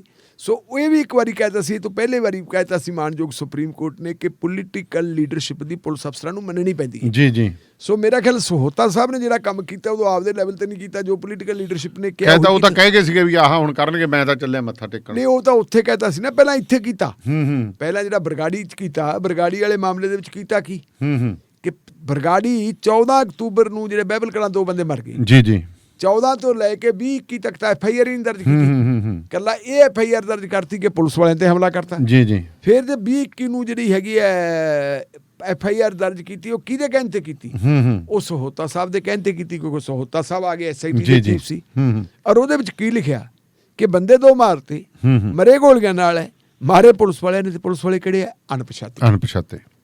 ਅਗਲੀ ਗੱਲ ਕਹਿਤੀ 2 ਮੁੰਡੇ ਫੜ ਲਏ, ਰੁਪਿੰਦਰ ਤੇ ਜਸਵਿੰਦਰ ਸਕੇ ਭਰਾ 5 ਗਰਾਈ ਦੇ, ਫੜ ਕੇ ਉਹਨਾਂ ਨੂੰ ਚੰਡੀਗੜ੍ਹ ਲੈ ਗਏ। ਕਹਿੰਦੇ ਜੀ ਆਹ ਦੋਸ਼ੀ ਹੈ। ਜਿਹੜੇ ਬੰਦੇ ਗੁਰੂ ਗ੍ਰੰਥ ਸਾਹਿਬ ਦੀ ਬੇਅਦਬੀ ਦੇ ਖਿਲਾਫ ਲੜਦੇ ਸੀ ਸਿੰਘਾਂ ਦੇ ਨਾਲ ਮਿਲ ਕੇ, ਉਹਨਾਂ ਨੂੰ ਦੋਸ਼ੀ ਬਣਾਤਾ। ਕਹਿੰਦੇ ਇਹਨਾਂ ਨੇ ਆਪਣਾ ਗੁਨਾਹ ਮੰਨ ਲਿਆ ਔਰ ਇਹਦੇ ਵਿੱਚ ਵਿਦੇਸ਼ੀ ਹੱਥ ਹੈ। ਉਹ ਵਿਦੇਸ਼ੀ ਹੱਥ ਕਹਿ ਕੇ ਤੇ ਫਿਰ ਡਿਪਟੀ CM ਸਾਹਿਬ ਸਰਦਾਰ ਸੁਖਬੀਰ ਸਿੰਘ ਬਾਦਲ ਨੇ ਪ੍ਰੈਸ ਕਾਨਫਰੰਸ ਕਰਕੇ ਜੀ ਮੈਂ ਚੱਲਿਆ ਮੱਥਾ ਟੇਕਣ, ਤੇ ਬਾਕੀ ਗੱਲ ਇਹ ਦੱਸਣਗੇ। ਹੁਣ ਉਹੀ ਸਹੋਤਾ ਸਾਹਿਬ ਚੱਕ ਕੇ ਲਾਤੇ DGP, ਜਿਨ੍ਹਾਂ ਨੇ ADGP ਹੁੰਦਿਆਂ ਜੋ ਕੰਮ ਆਪਦੇ ਪੋਲੀਟੀਕਲ ਮਾਲਕਾਂ ਦੇ ਕਹਿਣ ਤੇ ਕੀਤਾ ਹੈ, ਮੌਜੂਦਾ ਪੋਲੀਟੀਕਲ ਮਾਲਕਾਂ ਦੇ ਕਹਿਣ ਦੇ ਉੱਤੇ ਉਸ ਕੰਮ ਨੂੰ ਬਦਲਣਗੇ ਕਿਵੇਂ? ਇਹ ਬੜਾ ਔਖਾ ਹੋ ਜਾਣਾ। ਜਿਹੜਾ ਕੰਮ ਪਹਿਲਾਂ ਕਰ ਚੁੱਕੇ ਹੈ, SIT ਨੂੰ ਹੁਕਮ ਕਿਵੇਂ ਦੇਣਗੇ? ਵੈਸੇ ਤਾਂ SIT ਨੂੰ ਹੁਕਮ ਦੇ ਹੀ ਨਹੀਂ ਸਕਦੇ, ਕਿਉਂਕਿ SIT ਨੂੰ ਕਿਹਾ ਸੁਪਰੀਮ ਹਾਈ ਕੋਰਟ ਨੇ ਵੀ ਤੁਸੀਂ ਆਪਣੀ ਮਰਜ਼ੀ ਕਰਨੀ, ਕਿਸੇ ਨੂੰ ਕੋਈ ਗੱਲ ਨਹੀਂ ਕਰਨੀ। ਚਲੋ ਉਹ ਅਜੇ ਗੱਲ ਤਾਂ ਮੁੱਕੀ। ਫਿਰ ਆ ਗਏ ਜੀ, ਕਹਿੰਦੇ ਐਡਵੋਕੇਟ ਜਨਰਲ ਆਉਣਾ। ਲਓ ਜੀ, 3 ਵਾਰੀ ਐਡਵੋਕੇਟ ਜਨਰਲ ਦਾ ਫੈਸਲਾ ਹੋ ਗਿਆ ਜੀ। ਪਹਿਲਾਂ ਹੋ ਗਿਆ ਪਟਵਾਲੀਆ ਦਾ, ਸਿੱਧੂ ਸਾਹਿਬ ਨੇ ਸਿਫਾਰਿਸ਼ ਕਰਤੀ, ਉਹ ਤੇ ਇਤਰਾਜ਼ ਹੋ ਗਿਆ ਕਿ ਜੀ ਪਟਵਾਲੀਆ ਸਾਹਿਬ ਤਾਂ BJP ਦੇ ਵਕੀਲ ਹੁੰਦੇ ਸੀ। ਕਹਿੰਦੇ ਜੀ ਇਹਨਾਂ ਦੇ ਫਾਦਰ, ਇਹਨਾਂ ਦੇ ਬ੍ਰਦਰ ਉਹ ਹੈਗੇ ਨਾ ਅਟਾਰਨੀ ਜਨਰਲ ਆਪਣੇ ਦਿੱਲੀ ਦੇ ਸੁਪਰੀਮ ਕੋਰਟ 'ਚ ਪਹਿਲਾਂ ਹਾਈ ਕੋਰਟ ਜੱਜ ਵੀ ਸੀ ਨਾ ਆਪਣੇ, ਉਹ ਫਾਦਰ ਸੀ ਨਾ, ਇਹਨਾਂ ਦੇ ਬ੍ਰਦਰ ਵੀ ਹਾਈ ਕੋਰਟ ਜੱਜ ਸੀ, ਅਸਤੀਫਾ ਦੇ ਗਏ। ਅੱਛਾ, ਜਿਨ੍ਹਾਂ ਨੇ ਤੁਹਾਨੂੰ ਯਾਦ ਹੈ ਇਹਨਾਂ ਦੇ ਫਾਦਰ ਨੇ ਸਰਦਾਰ ਕੁਲਦੀਪ ਸਿੰਘ ਨੇ ਸਤੀਸ਼ ਸ਼ਰਮਾ ਜਦੋਂ ਪੈਟਰੋਲੀਅਮ ਮਿਨਿਸਟਰ ਹੁੰਦਾ ਸੀ, ਉਦੋਂ ਉਹ ਕਾਂਗਰਸ ਪਾਰਟੀ ਨੂੰ ਉਹਦੇ 'ਚ ਆਪਣਾ ਜੁਰਮਾਨਾ ਹੋਇਆ ਸੀ, ਜੁਰਮਾਨਾ ਵੀ 50 ਲੱਖ ਰੁਪਇਆ ਕੀਤਾ ਸੀ। ਇਹ ਜਿਹੜਾ ਇਹਨਾਂ ਦਾ ਬ੍ਰਦਰ ਹੈ ਜੀ PS ਪਟਵਾਲੀਆ, ਉਹਨੂੰ ਪੰਜਾਬ ਤੇ ਹਰਿਆਣਾ ਹਾਈ ਕੋਰਟ ਦਾ ਜੱਜ ਬਣਾਤਾ ਸੀ। ਅੱਛਾ ਜੀ। ਉਹਨੇ ਕੁਝ ਸਮਾਂ ਨੌਕਰੀ ਕੀਤੀ, ਬਾਅਦ ਦੇ ਵਿੱਚ ਅਸਤੀਫਾ ਦੇ ਕੇ ਸੁਪਰੀਮ ਕੋਰਟ ਪ੍ਰੈਕਟਿਸ ਕਰਨ ਲੱਗ ਗਏ ਸੀ। ਅੱਛਾ ਜੀ। ਫਿਰ ਮੇਰਾ ਖਿਆਲ ਜਿਹੜੇ ਹੈਗੇ ਉਹ ਪੈਨਲ ਤੇ ਚਲੇ ਗਏ ਸੀ ਭਾਰਤ ਸਰਕਾਰ ਦੇ, ਚੌਥਾ ਨੰਬਰ ਹੈ ਉਸ ਪੈਨਲ ਦੇ ਵਿੱਚ ਜੀ। ਉਸ ਤੋਂ ਬਾਅਦ ਇਹ ਜਿਹੜੇ ਹੈਗੇ ਇਹ ਪੰਜਾਬ 'ਚ ਕੰਮ ਕਰਦੇ ਸੀ ਜੀ। ਪਰਿਵਾਰ ਦੀ BJP ਨਾਲ ਨੇੜਤਾ ਜਿਹੜੀ ਆ, ਉਹ ਕਹਿੰਦੇ ਜੀ ਤਾਂ BJP ਨਾਲ ਨੇੜਤਾ ਇਹਨਾਂ ਨੂੰ ਹਟਾ ਦਿਓ। ਹਾਲਾਂਕਿ ਵਕੀਲਾਂ ਦਾ ਕਾਹਦਾ ਹੁੰਦਾ, ਵਕੀਲ ਨੇ ਤਾਂ ਆਪਦੇ ਪ੍ਰੋਫੈਸ਼ਨ ਦੀ ਗੱਲ ਕਰਨੀ ਹੈ। ਕਹਿੰਦੀ ਪਟਵਾਲੀਆ ਸਾਹਿਬ ਨੂੰ ਹਟਾ ਦਿਓ, ਕਿਹਨੂੰ ਲਾ ਲਓ, ਆਪਣੇ ਅਨਮੋਲ ਰਤਨ ਸਿੰਘ ਨੂੰ। ਉਹਨਾਂ ਦੀ ਫਾਈਲ ਚਲੀ ਗਈ ਗਵਰਨਰ ਹਾਊਸ ਚਲੇ ਗਏ। ਫਿਰ ਕਹਿੰਦੇ ਇਹ ਵੀ ਰੋਕ ਲਓ, ਹਾਲਾਂਕਿ ਉਹਦੇ ਤੇ ਇਹ ਹੈ ਕਿ ਉਹ ਪੱਕਾ ਕਾਂਗਰਸੀ ਹੈ। ਚਲੋ ਉਹ ਰੋਕ ਲਈ। ਹੁਣ ਤਾਂ ਕਮਾਲ ਹੀ ਹੋ ਗਈ, ਜਿਹੜੇ ਐਡਵੋਕੇਟ ਜਨਰਲ ਸਾਹਿਬ ਹੁਣ ਲੱਗੇ ਆ APS ਦੇ, ਉਹ ਬਠਿੰਡਾ ਦੇ ਰਹਿਣ ਵਾਲੇ ਆ, ਆਪਣੇ ਬੜੇ ਪ੍ਰੇਮੀ ਆ, ਮੇਰੇ ਨਾਲ ਬਹੁਤ ਵਧੀਆ ਤਾਲੁਕਾਤ ਉਹਨਾਂ ਦੇ। ਠੀਕ ਹੈ। ਪਰ ਸਵਾਲ ਤਾਂ ਇਹਨੂੰ ਖਬਰਾਂ ਲੱਗਣ ਲੱਗ ਗਈਆਂ, ਲੋਕ ਕਿੰਤੂ ਪਰੰਤੂ ਕਰਨ ਲੱਗੇ, ਸਾਨੂੰ ਵੀ ਉਹ ਖਬਰ ਡਿਸਕਸ ਕਰਨੀ ਪੈ ਰਹੀ ਹੈ। ਕਹਿੰਦੇ ਜੀ ਵਕੀਲ ਬੜੇ ਕਾਬਲ ਹੈ, ਆਪਣੇ ਪ੍ਰੋਫੈਸ਼ਨ ਦੇ ਪ੍ਰਤੀ ਉਹਨਾਂ ਦੀ ਇੰਨੀ ਕਮਿਟਮੈਂਟ ਹੈ ਕਿ ਜਿਹੜਾ ਬੰਦਾ ਉਹਨੂੰ ਵਕੀਲ ਕਰ ਰਿਹਾ ਉਹਨੂੰ ਜਸਟਿਸ ਦਵਾਉਂਦੇ ਹੈ। ਸੁਮੇਧ ਸਿੰਘ ਸੈਣੀ ਨੂੰ ਗ੍ਰਿਫਤਾਰ ਕਰ ਲਿਆ ਜੀ। ਰਾਤ ਨੂੰ ਕਚਹਿਰੀ ਲੱਗੀ ਤੇ ਰਾਤ ਨੂੰ ਆਰਡਰ ਕਰਵਾਇਆ ਕਿ ਗ੍ਰਿਫਤਾਰੀ ਗੈਰ ਕਾਨੂੰਨੀ ਹੈ। ਉਦੋਂ ਬਾਅਦ ਸੁਮੇਧ ਸਿੰਘ ਸੈਣੀ ਤੇ ਕੇਸ ਹੋਰ ਆ ਗਿਆ, ਉਹਦੀ ਐਂਟੀਸਪੇਟਰੀ ਬੇਲ ਪਾਈ ਤੇ ਸੁਪਰ ਐਂਟੀਸਪੇਟਰੀ ਮਿਲ ਗਈ ਜੀ ਕਿ ਜਿੰਨੀ ਦੇਰ ਤੱਕ 2022 ਦੀਆਂ ਚੋਣਾਂ ਨਹੀਂ ਹੁੰਦੀਆਂ ਤੁਸੀਂ ਇਹਨੂੰ ਗ੍ਰਿਫਤਾਰ ਨਹੀਂ ਕਰ ਸਕਦੇ। ਰਾਤ ਇੱਕ ਨੈਸ਼ਨਲ ਟੀਵੀ ਦੇ ਉੱਤੇ ਮੈਂ ਉਹਨਾਂ ਦੀ ਇੰਟਰਵਿਊ ਦੇਖੀ ਸੀ ਜੀ। ਉਹ ਕਹਿੰਦੇ ਜੀ ਮੈਂ ਬੇਅਦਬੀ ਦੇ ਮੁੱਦੇ ਤੇ ਤਾਂ ਪੰਜਾਬ ਸਰਕਾਰ ਖਿਲਾਫ ਕਦੇ ਵਕੀਲ ਹੀ ਨਹੀਂ ਹੋਇਆ। ਮੈਂ ਤਾਂ ਜਿਹੜੇ ਆਪਣੇ ਪ੍ਰਾਈਵੇਟ ਕਲਾਇੰਟ ਆ ਉਹਨਾਂ ਦਾ ਹੋਇਆ, ਉਹ ਸੈਣੀ ਹੈ ਚਾਹੇ ਉਮਰਾ ਨੰਗਲ ਹੈ। ਹੁਣ ਕਹਿੰਦੇ ਆਪਾਂ ਛੱਡ ਦਿੱਤਾ। ਸਵਾਲ ਇਹ ਹੈ ਕਿ ਜਿਹੜੀ ਸੈਣੀ ਦਾ ਤੇ ਉਮਰਾ ਨੰਗਲ ਦਾ ਗੁਨਾਹ ਜਿਹੜਾ ਬੋਲਦਾ ਉਹਨਾਂ ਦੇ ਨਾਂ ਤੇ ਉਹ ਬੋਲਦਾ ਕਾਹਦੇ ਚੋਂ, ਪੈਦਾ ਕਿੱਥੋਂ ਹੋਇਆ ਤਾਂ ਬੇਅਦਬੀ ਚੋਂ ਹੀ ਹੋਇਆ। ਬਿਲਕੁਲ। ਤੇ ਜੇ ਹੁਣ ਮਤਲਬ ਉਹ ਐਡਵੋਕੇਟ ਜਨਰਲ ਲੱਗਦੇ ਹੈ ਤੇ DGPO ਲੱਗਦੇ ਤਾਂ ਫਿਰ ਉਹ ਜਿਹੜੀ ਗੱਲ ਕਹਿੰਦੇ ਸੀਗੇ ਜੀ ਇਨਸਾਫ ਕਿੱਥੇ ਬੇਟਾ? ਸੁਖਬੀਰ ਸਿੰਘ ਬਾਦਲ ਕਹਿੰਦਾ ਆਜੋ ਦੱਸੋ ਕਿੱਥੇ ਆ, ਮੈਂ ਫੜੋ ਮੈਨੂੰ ਫੜ ਕੇ ਦਿਖਾਓ। ਹਾਂ, ਕੌਣ ਫੜੂਗਾ? ਇਹਦੇ ਨਾਲ ਕਾਂਗਰਸ ਪਾਰਟੀ ਦੀ ਕਾਫੀ ਕਿਰਕਰੀ ਹੋਈ ਹੈ ਇਸ ਮਾਮਲੇ 'ਚ। ਇੱਥੋਂ ਪਤਾ ਲੱਗਦਾ ਕਿ ਅਮਰਿੰਦਰ ਨੂੰ ਤਾਂ ਇੱਕ ਹਟਾਉਣ ਵਾਸਤੇ ਇਹਨਾਂ ਨੇ ਉਹ ਬਣਾਇਆ ਸੀ ਜੀ, ਇਹ ਨਹੀਂ ਕਰਦਾ। ਹੁਣ ਨਾ ਤਾਂ ਸਿੱਧੂ ਬੋਲੇ ਜੀ, ਨਾ ਸੁਖੀ ਰੰਧਾਵਾ ਬੋਲੇ, ਨਾ ਤ੍ਰਿਪਤ ਰਜਿੰਦਰ ਬਾਜਵਾ ਬੋਲਿਆ, ਜਿਹੜੇ ਕਹਿੰਦੇ ਕੰਧ ਟੱਪ ਕੇ ਸੈਣੀ ਨੂੰ ਫੜ ਲਿਆ ਮੈਂ ਗਲੋਂ। ਹੁਣ ਉਹਨੂੰ ਬਚਾਉਣ ਵਾਲਾ ਬੰਦਾ ਤੁਸੀਂ ਐਡਵੋਕੇਟ ਜਨਰਲ ਆਈ ਬੈਠੇ ਹੋ। ਤੇ ਮੈਨੂੰ ਇਹ ਵੀ ਪਤਾ ਲੱਗਿਆ ਵੀ ਲੱਗਿਆ ਕਿਉਂ ਹੈ ਜੀ। ਇੱਕ ਵਜ਼ੀਰ ਹੈ ਜੀ ਮਾਝਾ ਬ੍ਰਿਗੇਡ ਤੋਂ, ਉਹਨਾਂ ਦੀ ਕਹਿੰਦੇ ਰਿਸ਼ਤੇਦਾਰੀ ਹੈ। ਅੱਛਾ। ਤੇ ਰਿਸ਼ਤੇਦਾਰੀ ਪਵਾਉਣ ਵਾਲਾ ਵੀ ਕਹਿੰਦੇ ਉਮਰਾ ਨੰਗਲ ਹੈ। ਅੱਛਾ। ਫਿਰ ਉਹ ਐ ਅੰਗਲੀਆਂ ਸੰਗਲੀਆਂ ਫਿਰ ਭਾਲਦੇ ਅਸੀਂ ਇਨਸਾਫ ਜੀ। ਤੇ ਢਿੱਲੋਂ ਸਾਹਿਬ, ਮੈਂ ਥੋੜ੍ਹੀ ਜਿਹੀ ਉਦੋਂ ਆਪਾਂ ਗੱਲ ਕੀਤੀ ਸੀ ਬੰਦ ਦੇ ਨਾਲ ਮੈਂ ਗੱਲ ਕਰਨਾ ਚਾਹੁੰਦਾ ਸੀਗਾ ਵੀ ਕਿਸਾਨਾਂ ਦਾ ਜਿਹੜਾ ਗੁੱਸਾ ਹੈ ਉਹ ਸਿਆਸਤਦਾਨਾਂ ਪ੍ਰਤੀ ਲਗਾਤਾਰ ਜਿਹੜਾ ਵੱਧਦਾ ਜਾ ਰਿਹਾ, ਉਹ ਵਿੱਚ ਗੱਲ ਰਹਿ ਗਈ ਸੀ ਮੇਰੀ ਕਰਨ ਵਾਲੀ।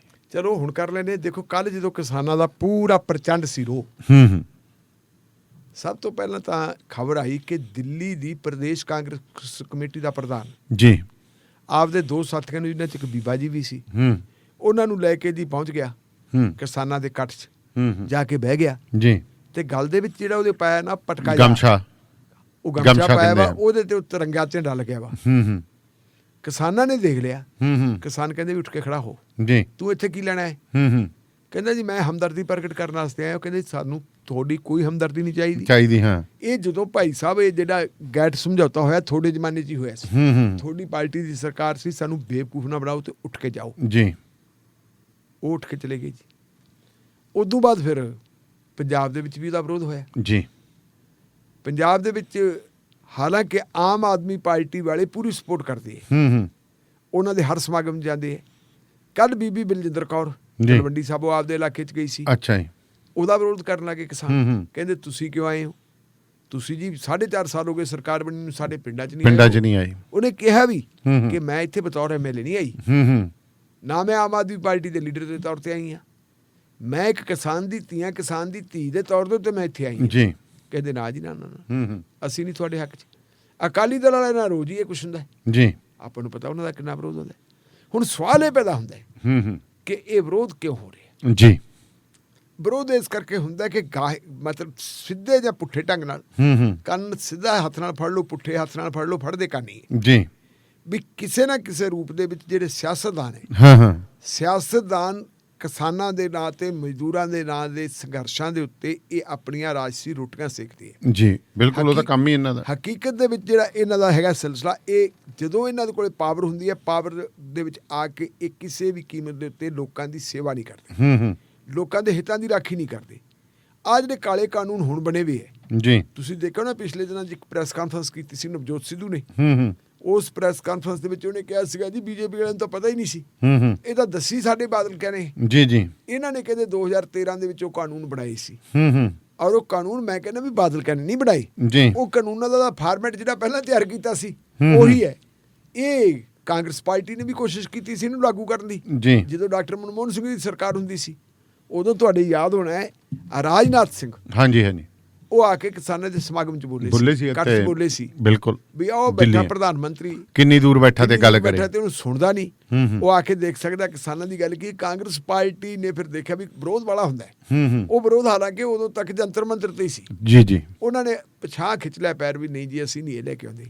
ਫਿਰ ਆ ਗਏ ਮੋਦੀ ਕੇ ਤੇ ਮੋਦੀ ਕੇ ਕਹਿੰਦੇ ਵੀ ਲਿਓ ਜਿਹੜਾ ਥੋਥੋਂ ਕੰਮ ਨਹੀਂ ਹੋਇਆ ਫਿਰ ਅਸੀਂ ਕਰ ਦਿੰਦੇ। ਇਹਨਾਂ ਨੇ ਕਰਤਾ। ਸੋ ਰਾਜਨੀਤਿਕ ਪਾਰਟੀਆਂ ਦਾ ਜਿਹੜਾ ਦਬੰਧ ਹੈ, ਜਿਹੜਾ ਇਹਨਾਂ ਦਾ ਅੰਤਰ ਵਿਰੋਧ ਹੈ ਜੀ, ਕਿ ਜੇ ਤਾਂ ਵੋਟਾਂ ਲੈਣੀਆਂ ਤਾਂ ਵੋਟਾਂ ਲੈਣਗੇ ਅਸੀਂ ਕਿਸਾਨ ਪੱਖੀ ਹਾਂ ਜੀ। ਜਦੋਂ ਵੋਟਾਂ ਲੈ ਲੀਆਂ ਥੋੜਾ ਕੰਮ ਮੁੱਕ ਗਿਆ ਤੇ ਫਿਰ 5 ਸਾਲ ਕਾਰਪੋਰੇਟਰਾਂ ਤੋਂ ਗੱਫੇ ਲੈਣੇ।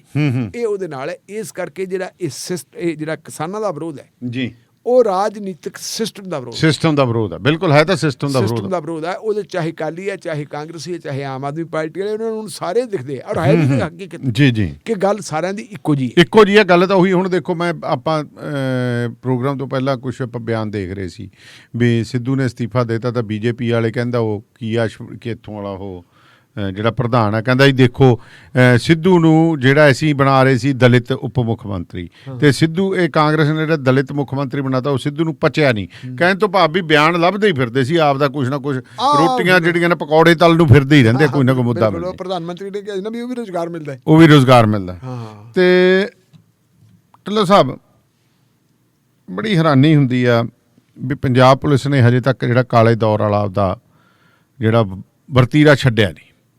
ਪਹਿਲਾਂ ਇੱਥੇ ਵਕੀਲ ਕੁੱਟਿਆ ਜੀ, ਤੁਹਾਨੂੰ ਯਾਦ ਹੋਣਾ, ਸਾਹਿਬਜ਼ਾਦਾ ਅਜੀਤ ਸਿੰਘ ਚੌਂਕ ਦੇ ਵਿੱਚ ਜਿਹਨੂੰ ਘੋੜੇ ਵਾਲਾ ਚੌਂਕ ਕਹਿੰਦੇ ਆ। ਫਿਰ ਮੇਅਰ ਦੇ ਲਪੇੜੇ ਮਾਰੇ ਉੱਥੇ ਹੋਇਆ। ਹੁਣ ਕਹਿੰਦੇ ਇੱਕ ਹੋਰ ਨਵਾਂ ਚੰਦ ਚਾੜਤਾ। ਦੇਖੋ ਜਿਹੜਾ ਵਕੀਲ ਦੀ ਗੱਲ ਕਰਦੇ ਹੋ ਕੱਲਾ ਵਕੀਲ ਨਹੀਂ, ਉਹ ਆਮ ਆਦਮੀ ਪਾਰਟੀ ਦਾ ਜ਼ਿਲ੍ਹਾ ਪ੍ਰਧਾਨ ਵੀ ਸੀ। ਹਾਂ, ਲੀਡਰ ਵੀ ਹੈ। ਤਾਂ ਮੈਂ ਮੇਅਰ ਦੀ ਵੀ ਗੱਲ ਕੀਤੀ ਨਾ, ਮੇਅਰ ਵੀ ਤਾਂ ਲੀਡਰ ਹੀ ਹੈ ਨਾ। ਬਾਰ ਐਸੋਸੀਏਸ਼ਨ ਦਾ ਪ੍ਰੈਜ਼ੀਡੈਂਟ ਵੀ ਰਿਹਾ ਜੀ। ਉਹ ਆ ਰਿਹਾ ਕੈਪਰੀ ਉਹਦੇ ਪਾਈ ਹੋਈ ਆ। ਉਹ ਜਾਂਦਾ ਕਹਿੰਦੇ ਯਾਰ ਮੈਂ ਐਂ ਦੀ ਟੱਪਣਾ, ਕਦੇ ਨਹੀਂ ਟੱਪਣਾ ਇਧਰ ਦੀ। ਹੌਲਦਾਰ ਸਾਹਿਬ ਆਪਦੇ ਰੰਗ ਸੀ ਪੂਰੇ। ਜਦੋਂ ਟੱਪਣ ਲੱਗਾ ਤੇ ਹੌਲਦਾਰ ਸਾਹਿਬ ਨੇ ਚਪੇੜ ਜੜਤੀ ਜੀ। ਚਪੇੜ ਜੜਨ ਦੇ ਉੱਤੇ ਉੱਥੇ ਜੀ ਵਿਰੋਧ ਹੋ ਗਿਆ। ਵਿਰੋਧ ਹੋ ਕੇ ਉਹਨੂੰ ਫੜ ਕੇ ਲੈ ਗਏ। ਫੜ ਕੇ ਲਿਜਾ ਕੇ ਥਾਣੇ ਦੇ ਵਿੱਚ ਵੀ ਉਹ ਬੰਦੇ ਨੂੰ ਦੇ ਨਾਲ ਬਦਤਮੀਜ਼ੀ ਕੀਤੀ। ਵਕੀਲ ਆ ਗਏ, ਵਕੀਲਾਂ ਦਾ ਰੌਲਾ ਚੱਲਿਆ। ਵਕੀਲਾਂ ਨੇ ਐਡਾ ਵੱਡਾ ਪ੍ਰੋਟੈਸਟ ਕੀਤਾ ਤੇ ਪ੍ਰੋਟੈਸਟ ਦੇ ਚੱਲਦਿਆਂ ਜਦੋਂ ਰੋਜ਼ ਹੀ ਇਹ ਹੋਈ ਜਾਇਆ ਕਰੇ, ਰੋਜ਼ ਉੱਥੇ ਵਕੀਲ ਧਰਨਾ ਲਾਇਆ ਕਰਨ, ਜਿੰਦਾਬਾਦ ਮੁਰਦਾਬਾਦ ਕਰਿਆ ਕਰਨ, ਤੁਸੀਂ ਅਸੀਂ ਨਹੀਂ ਜਾਂਦੇ, ਆਪਾਂ ਦੇਖਦੇ ਵੀ ਆ ਕੀ ਹੋ ਗਿਆ। ਇੱਕ ਭਾਈ ਬਖਤੌਰ ਆਪਣਾ ਕੋਟ ਭਾਰੇ ਦਾ, ਕਿ ਭਾਈ ਬਖਤੌਰ ਦਾ ਸੀਗਾ ਕੋਟ ਭਾਰੇ ਦਾ। ਜੀ ਜੀ, ਕੋਟ ਭਾਰੇ ਦਾ ਇੱਕ ਮੁੰਡਾ ਸੀ। ਉਹਨੇ ਦੇਖਿਆ ਯਾਰ ਇਹ ਗੱਲ ਤਾਂ ਬੜੀ ਮਾੜੀ ਹੋਈ ਹੈ ਤੇ ਉਹਨੇ ਕਹਿਤਾ ਯਾਰ ਵੀ ਇਹੋ ਜਿਹੇ ਬੰਦੇ ਦੇ ਤਾਂ ਗੋਲੀ ਮਾਰ ਦੇਣੀ ਚਾਹੀਦੀ ਹੈ, ਰੱਖਣਾ ਕੀ ਹੈ ਇਹ ਜਿਹਾ ਬੰਦਾ ਪੁਲਿਸ ਦੇ ਵਿੱਚ। ਤੇ ਮਾਨਯੋਗ ਐਸਐਸਪੀ ਸਾਹਿਬ ਸਾਡੇ ਨਾਨਕ ਸਿੰਘ ਹੁੰਦੇ ਸੀ, ਉਹਨਾਂ ਨੇ ਚੱਕ ਕੇ 302 ਦਾ ਪਰਚਾ ਦਿੱਤਾ, ਕਤਲ ਦਾ ਮੁਕੱਦਮਾ ਹੀ ਕਰਤਾ। ਬੰਦਾ ਜਿਉਂਦਾ ਬੈਠਾ, ਕਿਸੇ ਨੂੰ ਮਾਰਿਆ ਨਹੀਂ, ਕਿਹਾ ਉਹਨੇ ਨੂੰ ਮਾਰ ਦੇਣਾ ਚਾਹੀਦਾ। 302 ਦਾ ਪਰਚਾ ਦਿੱਤਾ। ਵਕੀਲ ਕਹਿੰਦੇ ਤਾਂ ਬਣਦਾ ਹੀ ਨਹੀਂ, ਕਹਿੰਦਾ ਬਣਾਤਾ, ਕੀ ਕਰੋਗੇ ਕਰ ਲਓ ਜਿਹੜਾ ਕੋਈ। ਹੁਣ ਹਾਈ ਕੋਰਟ ਦੇ ਵਿੱਚੋਂ ਮੇਰਾ ਖਿਆਲ ਆ ਵੀ ਕੁਐਸ਼ ਹੋ ਗਿਆ। ਪਰ ਕੁਐਸ਼ ਤਾਂ ਹੋ ਗਿਆ। ਜਿਹੜਾ ਐਸਐਸਪੀ ਇਹ ਗੱਲ ਕਹਿੰਦਾ ਸੀ ਥੋੜਾ ਜਿਹਾ ਜਵਾਬਦੇਹੀ ਉਹਦੇ ਤੇ ਵੀ ਲਾਗੂ ਕਰਨੀ ਚਾਹੀਦੀ। ਜੀ ਜੀ, ਜੇ ਉਦੋਂ ਜਵਾਬਦੇਹੀ ਲਾਗੂ ਨਹੀਂ ਕੀਤੀ, ਕੋਈ ਸਜ਼ਾ ਨਹੀਂ ਮਿਲੀ। ਹੁਣ ਕਹਿੰਦੇ ਜੀ ਉਹ ਜਿਹੜੇ ਸੀ ਉਸ ਵੇਲੇ ਦੇ ਹੌਲਦਾਰ ਸਾਹਿਬ ਥਾਣੇਦਾਰ ਸਾਹਿਬ ਬਣ ਗਏ ਜੀ, ਤੇ ਡਿਊਟੀ ਫੇਰ ਲੱਗ ਗਈ। ਅੱਛਾ, ਉਹੀ ਬੰਦਾ ਕੱਲ ਬੰਦ। ਕੱਲ ਨਾ ਬਸ ਕੱਲਾ ਵੈਨਿਊ ਬਦਲ ਗਿਆ। ਅੱਛਾ, ਪਹਿਲਾਂ ਬਠਿੰਡੇ ਸੀ ਤੇ ਕੱਲ ਲੱਗੀ ਤਲਵੰਡੀ ਸਾਬੋ, ਸ਼ਾਇਦ ਪੋਸਟਿੰਗ ਉੱਥੇ ਹੋਵੇ। ਤਲਵੰਡੀ ਸਾਬੋ ਜਿਹੜਾ ਲਾਲੇ ਆਣੇ ਵਾਲਾ ਹੈਗਾ ਜੀ, ਉਧਰਲੇ ਪਾਸੇ ਉੱਥੇ ਉਹਨਾਂ ਨੇ ਲਾਇਆ ਹੋਇਆ ਆਪਦਾ ਨਾਕਾ। ਇੱਕ ਵਕੀਲ ਫਤਿਹ ਸਿੰਘ ਬਰਾੜ, ਅੱਛਾ ਜੀ, ਉਹਨੂੰ ਕੰਮ ਕੋਈ ਵੈਸੇ ਵਕੀਲਾਂ ਨੇ ਕੱਲ ਬਾਈਕਾਟ ਕੀਤਾ ਸੀ, ਰੈਜੂਲੇਸ਼ਨ ਪਾ ਕੇ ਉਹਨਾਂ ਨੇ ਕਿਸਾਨਾਂ ਦੇ ਹੱਕ ਦੇ ਵਿੱਚ ਗਏ ਸੀ। ਸ਼ਾਇਦ ਉਹਨੂੰ ਕੋਈ ਕਾਗਜ਼ ਪੱਤਰ ਲੈਣੇ ਹੋਣੇ ਆ, ਕਈ ਵਾਰੀ ਕਿਸੇ ਲਿਹਾਜ਼ ਢਾਵਾਲੇ ਹੁੰਦਾ ਹੀ, ਇਹ ਕੰਮ ਤਾਂ ਹੁੰਦਾ ਹੀ ਹੈ। ਉਹਨੇ ਆਪਣੀ ਕਾਰ ਚੱਕੀ ਤੇ ਉਹ ਆ ਰਿਹਾ ਗਾ ਨਾਕਾ ਲੈ ਕੇ ਟੱਪਣਾ ਨਹੀਂ। ਉਹ ਕਹਿੰਦਾ ਭਾਈ ਮੇਰੀ ਬੇਨਤੀ ਹੈ, ਮੈਂ ਵਕੀਲ ਹਾਂ, ਮੇਰਾ ਦਫ਼ਤਰ ਹੈ, ਮੈਂ ਕਚਹਿਰੀ ਜਾਣਾ, ਮੈਂ ਆਪਦੇ ਡਾਕੂਮੈਂਟਸ ਲੈ ਕੇ ਜੀ ਮੈਨੂੰ ਜਾਣ ਦਿਓ। ਕਹਿੰਦਾ ਸਵਾਰੀ ਨਹੀਂ ਪੈਦਾ ਹੁੰਦਾ ਯਾਰ। ਕਹਿੰਦਾ ਤੁਸੀਂ ਮੈਨੂੰ ਰੋਕੋਗੇ ਕਿ ਮੈਂ ਵਕੀਲ ਹਾਂ। ਵਾਈਪਰ ਜਾਂ ਨਹੀਂ ਤਾਂ ਆਪਣੇ ਮੂਹਰੇ ਲੱਗਿਆ ਵਾ ਸ਼ੀਸ਼ੇ ਨੂੰ ਕਰਨਾ, ਉਹਦੀ ਗੱਡੀ ਦਾ ਵਾਈਪਰ ਉਹੀ ਤੋੜ ਲਿਆ। ਅੱਛਾ, ਤੋੜ ਕੇ ਤੇ ਆ ਮਾਰਿਆ ਟਕਾ ਕੇ ਉਹਦੇ ਅੱਖ ਦੇ ਉਤਲੇ ਪਾਸੇ ਤੇ ਲਹੂ ਲਹਾਨ ਬੰਦੇ ਦੀ ਹਾਲਤ ਮਾੜੀ। ਅੱਜ ਫੋਟੋਆਂ ਲੱਗੀਆਂ ਅਖਬਾਰਾਂ 'ਚ। ਅੱਛਾ ਜੀ, ਉਹਦੀ ਹਾਲਤ ਇੰਨੀ ਮਾੜੀ, ਮੈਨੂੰ ਤਾਂ ਕੱਲ ਹੀ ਟੈਲੀਫੋਨ ਆ ਗਿਆ ਸੀ ਕਿ ਆਹ ਕੁਛ ਹੋ ਗਿਆ ਭਾਈ। ਵਕੀਲ ਤਾਂ ਫਿਰ ਸਾਰੇ ਇਕੱਠੇ ਹੋ ਗਏ। ਜਿਵੇਂ ਜਿਵੇਂ ਉਹਨਾਂ ਨੂੰ ਪਤਾ ਲੱਗ ਗਿਆ, ਥਾਣੇ ਗਏ, ਜਾ ਕੇ ਉਹਨਾਂ ਨੇ ਜਿੰਦਾਬਾਦ ਮੁਰਦਾਬਾਦ ਕੀਤੀ। ਫਿਰ ਉਸ ਬੰਦੇ ਨੂੰ ਐਡਮਿਟ ਕਰਾਇਆ ਹੌਸਪੀਟਲ ਜੀ। ਹੌਸਪੀਟਲ ਦੇ ਵਿੱਚ ਐਡਮਿਟ ਹੋਣ ਤੋਂ ਬਾਅਦ ਪੁਲਿਸ ਉਹਦੀ ਸਟੇਟਮੈਂਟ ਲੈ ਕੇ ਆਈ। ਉਹਨੇ ਆਪਦੀ ਸਟੇਟਮੈਂਟ ਵੀ ਦੇ ਦਿੱਤੀ। ਅਜੇ ਤੱਕ ਕੇਸ ਤਾਂ ਨਹੀਂ ਰਜਿਸਟਰ ਕੀਤਾ, ਸ਼ਾਇਦ ਅੱਜ ਕਰ ਲਿਆ ਹੋਵੇ, ਕੱਲ ਨਹੀਂ ਕੀਤਾ ਸੀ। ਪਰ ਐਸਐਸਪੀ ਨੂੰ ਜਦੋਂ ਪਤਾ ਲੱਗਿਆ ਵੀ ਇਹ ਰਫੜ ਪੈ ਜਾਣਾ ਵਕੀਲਾਂ ਦਾ, ਤੇ ਸਾਰੇ ਪੰਜਾਬ ਦੀ ਕਾਲ ਵੀ ਹੋ ਸਕਦੀ ਹੈ ਕਿ ਤੁਸੀਂ ਇਸ ਤਰ੍ਹਾਂ ਕੁੱਟਣ ਲੱਗੇ ਜਿਹੜੇ ਪਹਿਲਾਂ ਹੀ ਕਿਸਾਨਾਂ ਦੇ ਨਾਲ ਖੜੇ ਹੈ। ਤੇ ਕੁਟਾਪਾ ਚਾੜਤਾ। ਪਹਿਲਾਂ ਉਹ ਮੇਅਰ ਵਾਲੀ ਗੱਲ ਤਾਂ ਤੁਸੀਂ ਦੇਖ ਲਿਆ, ਉਹ ਮੋਗੇ ਦੇ ਵਿੱਚ ਆ ਕੇ ਲੁਧਿਆਣੇ ਵਾਲੇ ਨੇ ਆ ਕੇ ਕੁੱਟਤਾ। ਉੱਥੇ ਆ ਕੇ ਉਹਦੇ ਖਿਲਾਫ ਕੇਸ ਰਜਿਸਟਰ ਹੋ ਗਿਆ। ਹੁਣ ਇਹ ਵੀ ਆਪਾਂ ਤਾਂ ਬੇਅਦਬੀ ਦਾ ਇਨਸਾਫ ਕੀ ਹੈ, ਇਨਸਾਫ ਤਾਂ ਸਥਿਤੀ ਹੈ ਕਿ ਜਦੋਂ ਅਨਸਰਟਨਟੀ ਹੋ ਜੇ ਸਰਕਾਰਾਂ ਦੀ ਉਦੋਂ ਗੱਲ ਉਦੋਂ ਸੂਬੇ ਦੀ ਹਾਲਤ ਇਹ ਹੁੰਦੀ ਹੈ ਕੋਈ ਬਾਲੀ ਵਾਰਸ ਹੀ ਨਹੀਂ ਹੈਗਾ। ਤੇ ਜਦੋਂ ਇਹ ਪਤਾ ਹੋਵੇ ਵੀ ਯਾਰ ਜਿਹੜਾ ਗੁਰੂ ਗ੍ਰੰਥ ਸਾਹਿਬ ਦੀ ਬੇਅਦਬੀ ਵਾਲੇ ਮਾਮਲੇ ਦੇ ਵਿੱਚ ਉਦੋਂ ਸ਼ੱਕ ਜਿਹਾ ਕਰਦੇ ਸੀ, ਜੇ ਉਹਨਾਂ ਨੂੰ DGP ਲਾ ਸਕਦੇ ਆ ਤੇ ਆਪਣਾ ਕੀ ਹੋ ਜਾਊਗਾ। ਉਹਨਾਂ ਨੇ ਕਰਾ ਕੇ ਜੀ ਜਿਹੜਾ ਸਾਰਾ ਕੁਝ ਕਰਤਾ। ਹੁਣ ਕਰਨ ਤੋਂ ਬਾਅਦ ਸਸਪੈਂਡ ਤਾਂ ਕੱਲ ਕਰਤਿਆ, ਪਰ ਸਸਪੈਂਸ਼ਨ ਕੋਈ ਸਜ਼ਾ ਨਹੀਂ ਹੁੰਦੀ ਜੀ। ਮਿਸਾਲੀ ਸਜ਼ਾ ਹੁੰਦੀ ਹੈ ਜਦੋਂ ਕਿਸੇ ਬੰਦੇ ਨੂੰ ਪੁਨਿਸ਼ਮੈਂਟ ਦਿੱਤੀ ਹੈ ਵੀ ਕਿ ਤੂੰ ਕੀਤਾ। ਜੇ ਉਸ ਵੇਲੇ ਜਦੋਂ ਇੱਥੇ ਵਕੀਲ ਕੁੱਟਿਆ ਮਿਸਾਲੀ ਸਜ਼ਾ ਦਿੱਤੀ ਹੁੰਦੀ ਤੇ ਕੱਲ ਵਾਲੀ ਨੌਬਤ ਆਉਣੀ ਨਹੀਂ ਸੀ। ਤੇ ਜੇ ਹੁਣ ਵੀ ਸੁੱਕਾ ਗਿਆ ਬੰਦਾ ਜੀ ਤਾਂ ਫਿਰ ਆਪਾਂ ਸਮਝ ਲਓ ਵੀ ਕੀ ਗੱਲ ਹੈ, ਕੀ ਹੋਣਾ। ਹਾਂਜੀ ਬਿਲਕੁਲ ਢਿੱਲੋਂ ਸਾਹਿਬ ਗੱਲ ਜਿਹੜੀ ਹੈ ਨਾ, ਸਰਕਾਰਾਂ ਜਦੋਂ ਪਹਿਲਾਂ ਵੀ ਤਾਂ ਇਹੀ ਹਾਲ ਸੀਗਾ ਵੀ ਕਿਹੜਾ ਮੁੱਖ ਮੰਤਰੀ ਸਾਹਿਬ ਉਦੋਂ ਕੈਪਟਨ ਸਾਹਿਬ ਮਿਲਦੇ ਸੀ, ਲਾਵਾਰਿਸ ਉਦੋਂ ਵੀ ਸੀ, ਪਹੁੰਚ ਹੈ ਨਹੀਂ ਸੀ, ਨਾ ਅਫਸਰ ਮਿਲਦੇ ਸੀ ਨਾ ਹੋਰ ਮਿਲਦੇ ਸੀ, ਲੋਕਾਂ ਦੀ ਉੱਥੋਂ ਤੱਕ ਗੱਲ ਹੀ ਨਹੀਂ ਜਾਂਦੀ ਸੀ। ਕਹਿਣ ਤੋਂ ਬਾਅਦ ਪੰਜਾਬ ਤਾਂ ਇੱਕ ਲਾਵਾਰਿਸ ਹੀ ਬਣਾ ਕੇ ਛੱਡ ਦਿੱਤਾ। ਨਹੀਂ ਹੁਣ ਤਾਂ ਹੁਕਮ ਹੋ ਗਿਆ ਵੀ 9 ਵਜੇ ਦਫ਼ਤਰ 'ਚ ਆ ਜਾ ਕਰੋ ਜੀ, ਹੁਕਮ ਤਾਂ ਹੋ ਗਏ, ਪਰ ਹਜੇ ਆਉਂਦੇ ਆ ਕਿ ਨਹੀਂ ਆਉਂਦੇ। ਕੱਲ ਮੈਨੂੰ ਫੋਨ ਆਇਆ ਸੀ 4 ਵਜੇ, ਕਹਿੰਦੇ ਪੁੱਡਾ ਦਫ਼ਤਰ ਖਾਲੀ ਹੋਇਆ ਪਿਆ ਸੀ ਕਿਸੇ ਸੱਜਣ ਦਾ, ਕਹਿੰਦੇ ਤੁਸੀਂ ਤਾਂ 9 ਵਜੇ ਆਉਣ ਦੀ ਗੱਲ ਕਰਦੇ ਹੋ, ਕਹਿੰਦੇ 4 ਵਜੇ ਤੱਕ ਕਹਿੰਦੇ ਭਾਂਡੇ ਟਿੰਡੇ ਸਮੇਟੇ ਪਏ ਸੀ। ਉਹ ਫਿਰ ਪੁੱਡਾ ਵਾਲੇ ਤਾਂ ਕਮਾਊ ਪੁੱਤ ਨਾ, ਫਿਰ ਉਹ ਸਾਰੇ ਬਿਲਕੁਲ ਖਜ਼ਾਨਾ ਭਰਦੇ ਵਪਾਰੀ, ਸਰਕਾਰੀ ਵਪਾਰੀ ਨੇ। ਸੋ ਬਹੁਤ ਬਹੁਤ ਸ਼ੁਕਰੀਆ ਤੁਹਾਡਾ ਸਾਹਿਬ, ਮਿਹਰਬਾਨੀ। ਸੋ ਪ੍ਰੋਗਰਾਮ ਸ਼ਮਾਦਾਨ ਇੱਥੇ ਹੀ ਸਮਾਪਤ ਕਰਨ ਦੀ ਤੁਹਾਡੇ ਤੋਂ ਆਗਿਆ ਲੈਂਦੇ। ਫਿਰ ਮੁਲਾਕਾਤ ਹੋਏਗੀ ਕੱਲ ਨੂੰ ਇਹੀ ਸਮਾਂ, ਯਾਨੀ ਕਿ 6:30 ਵਜੇ।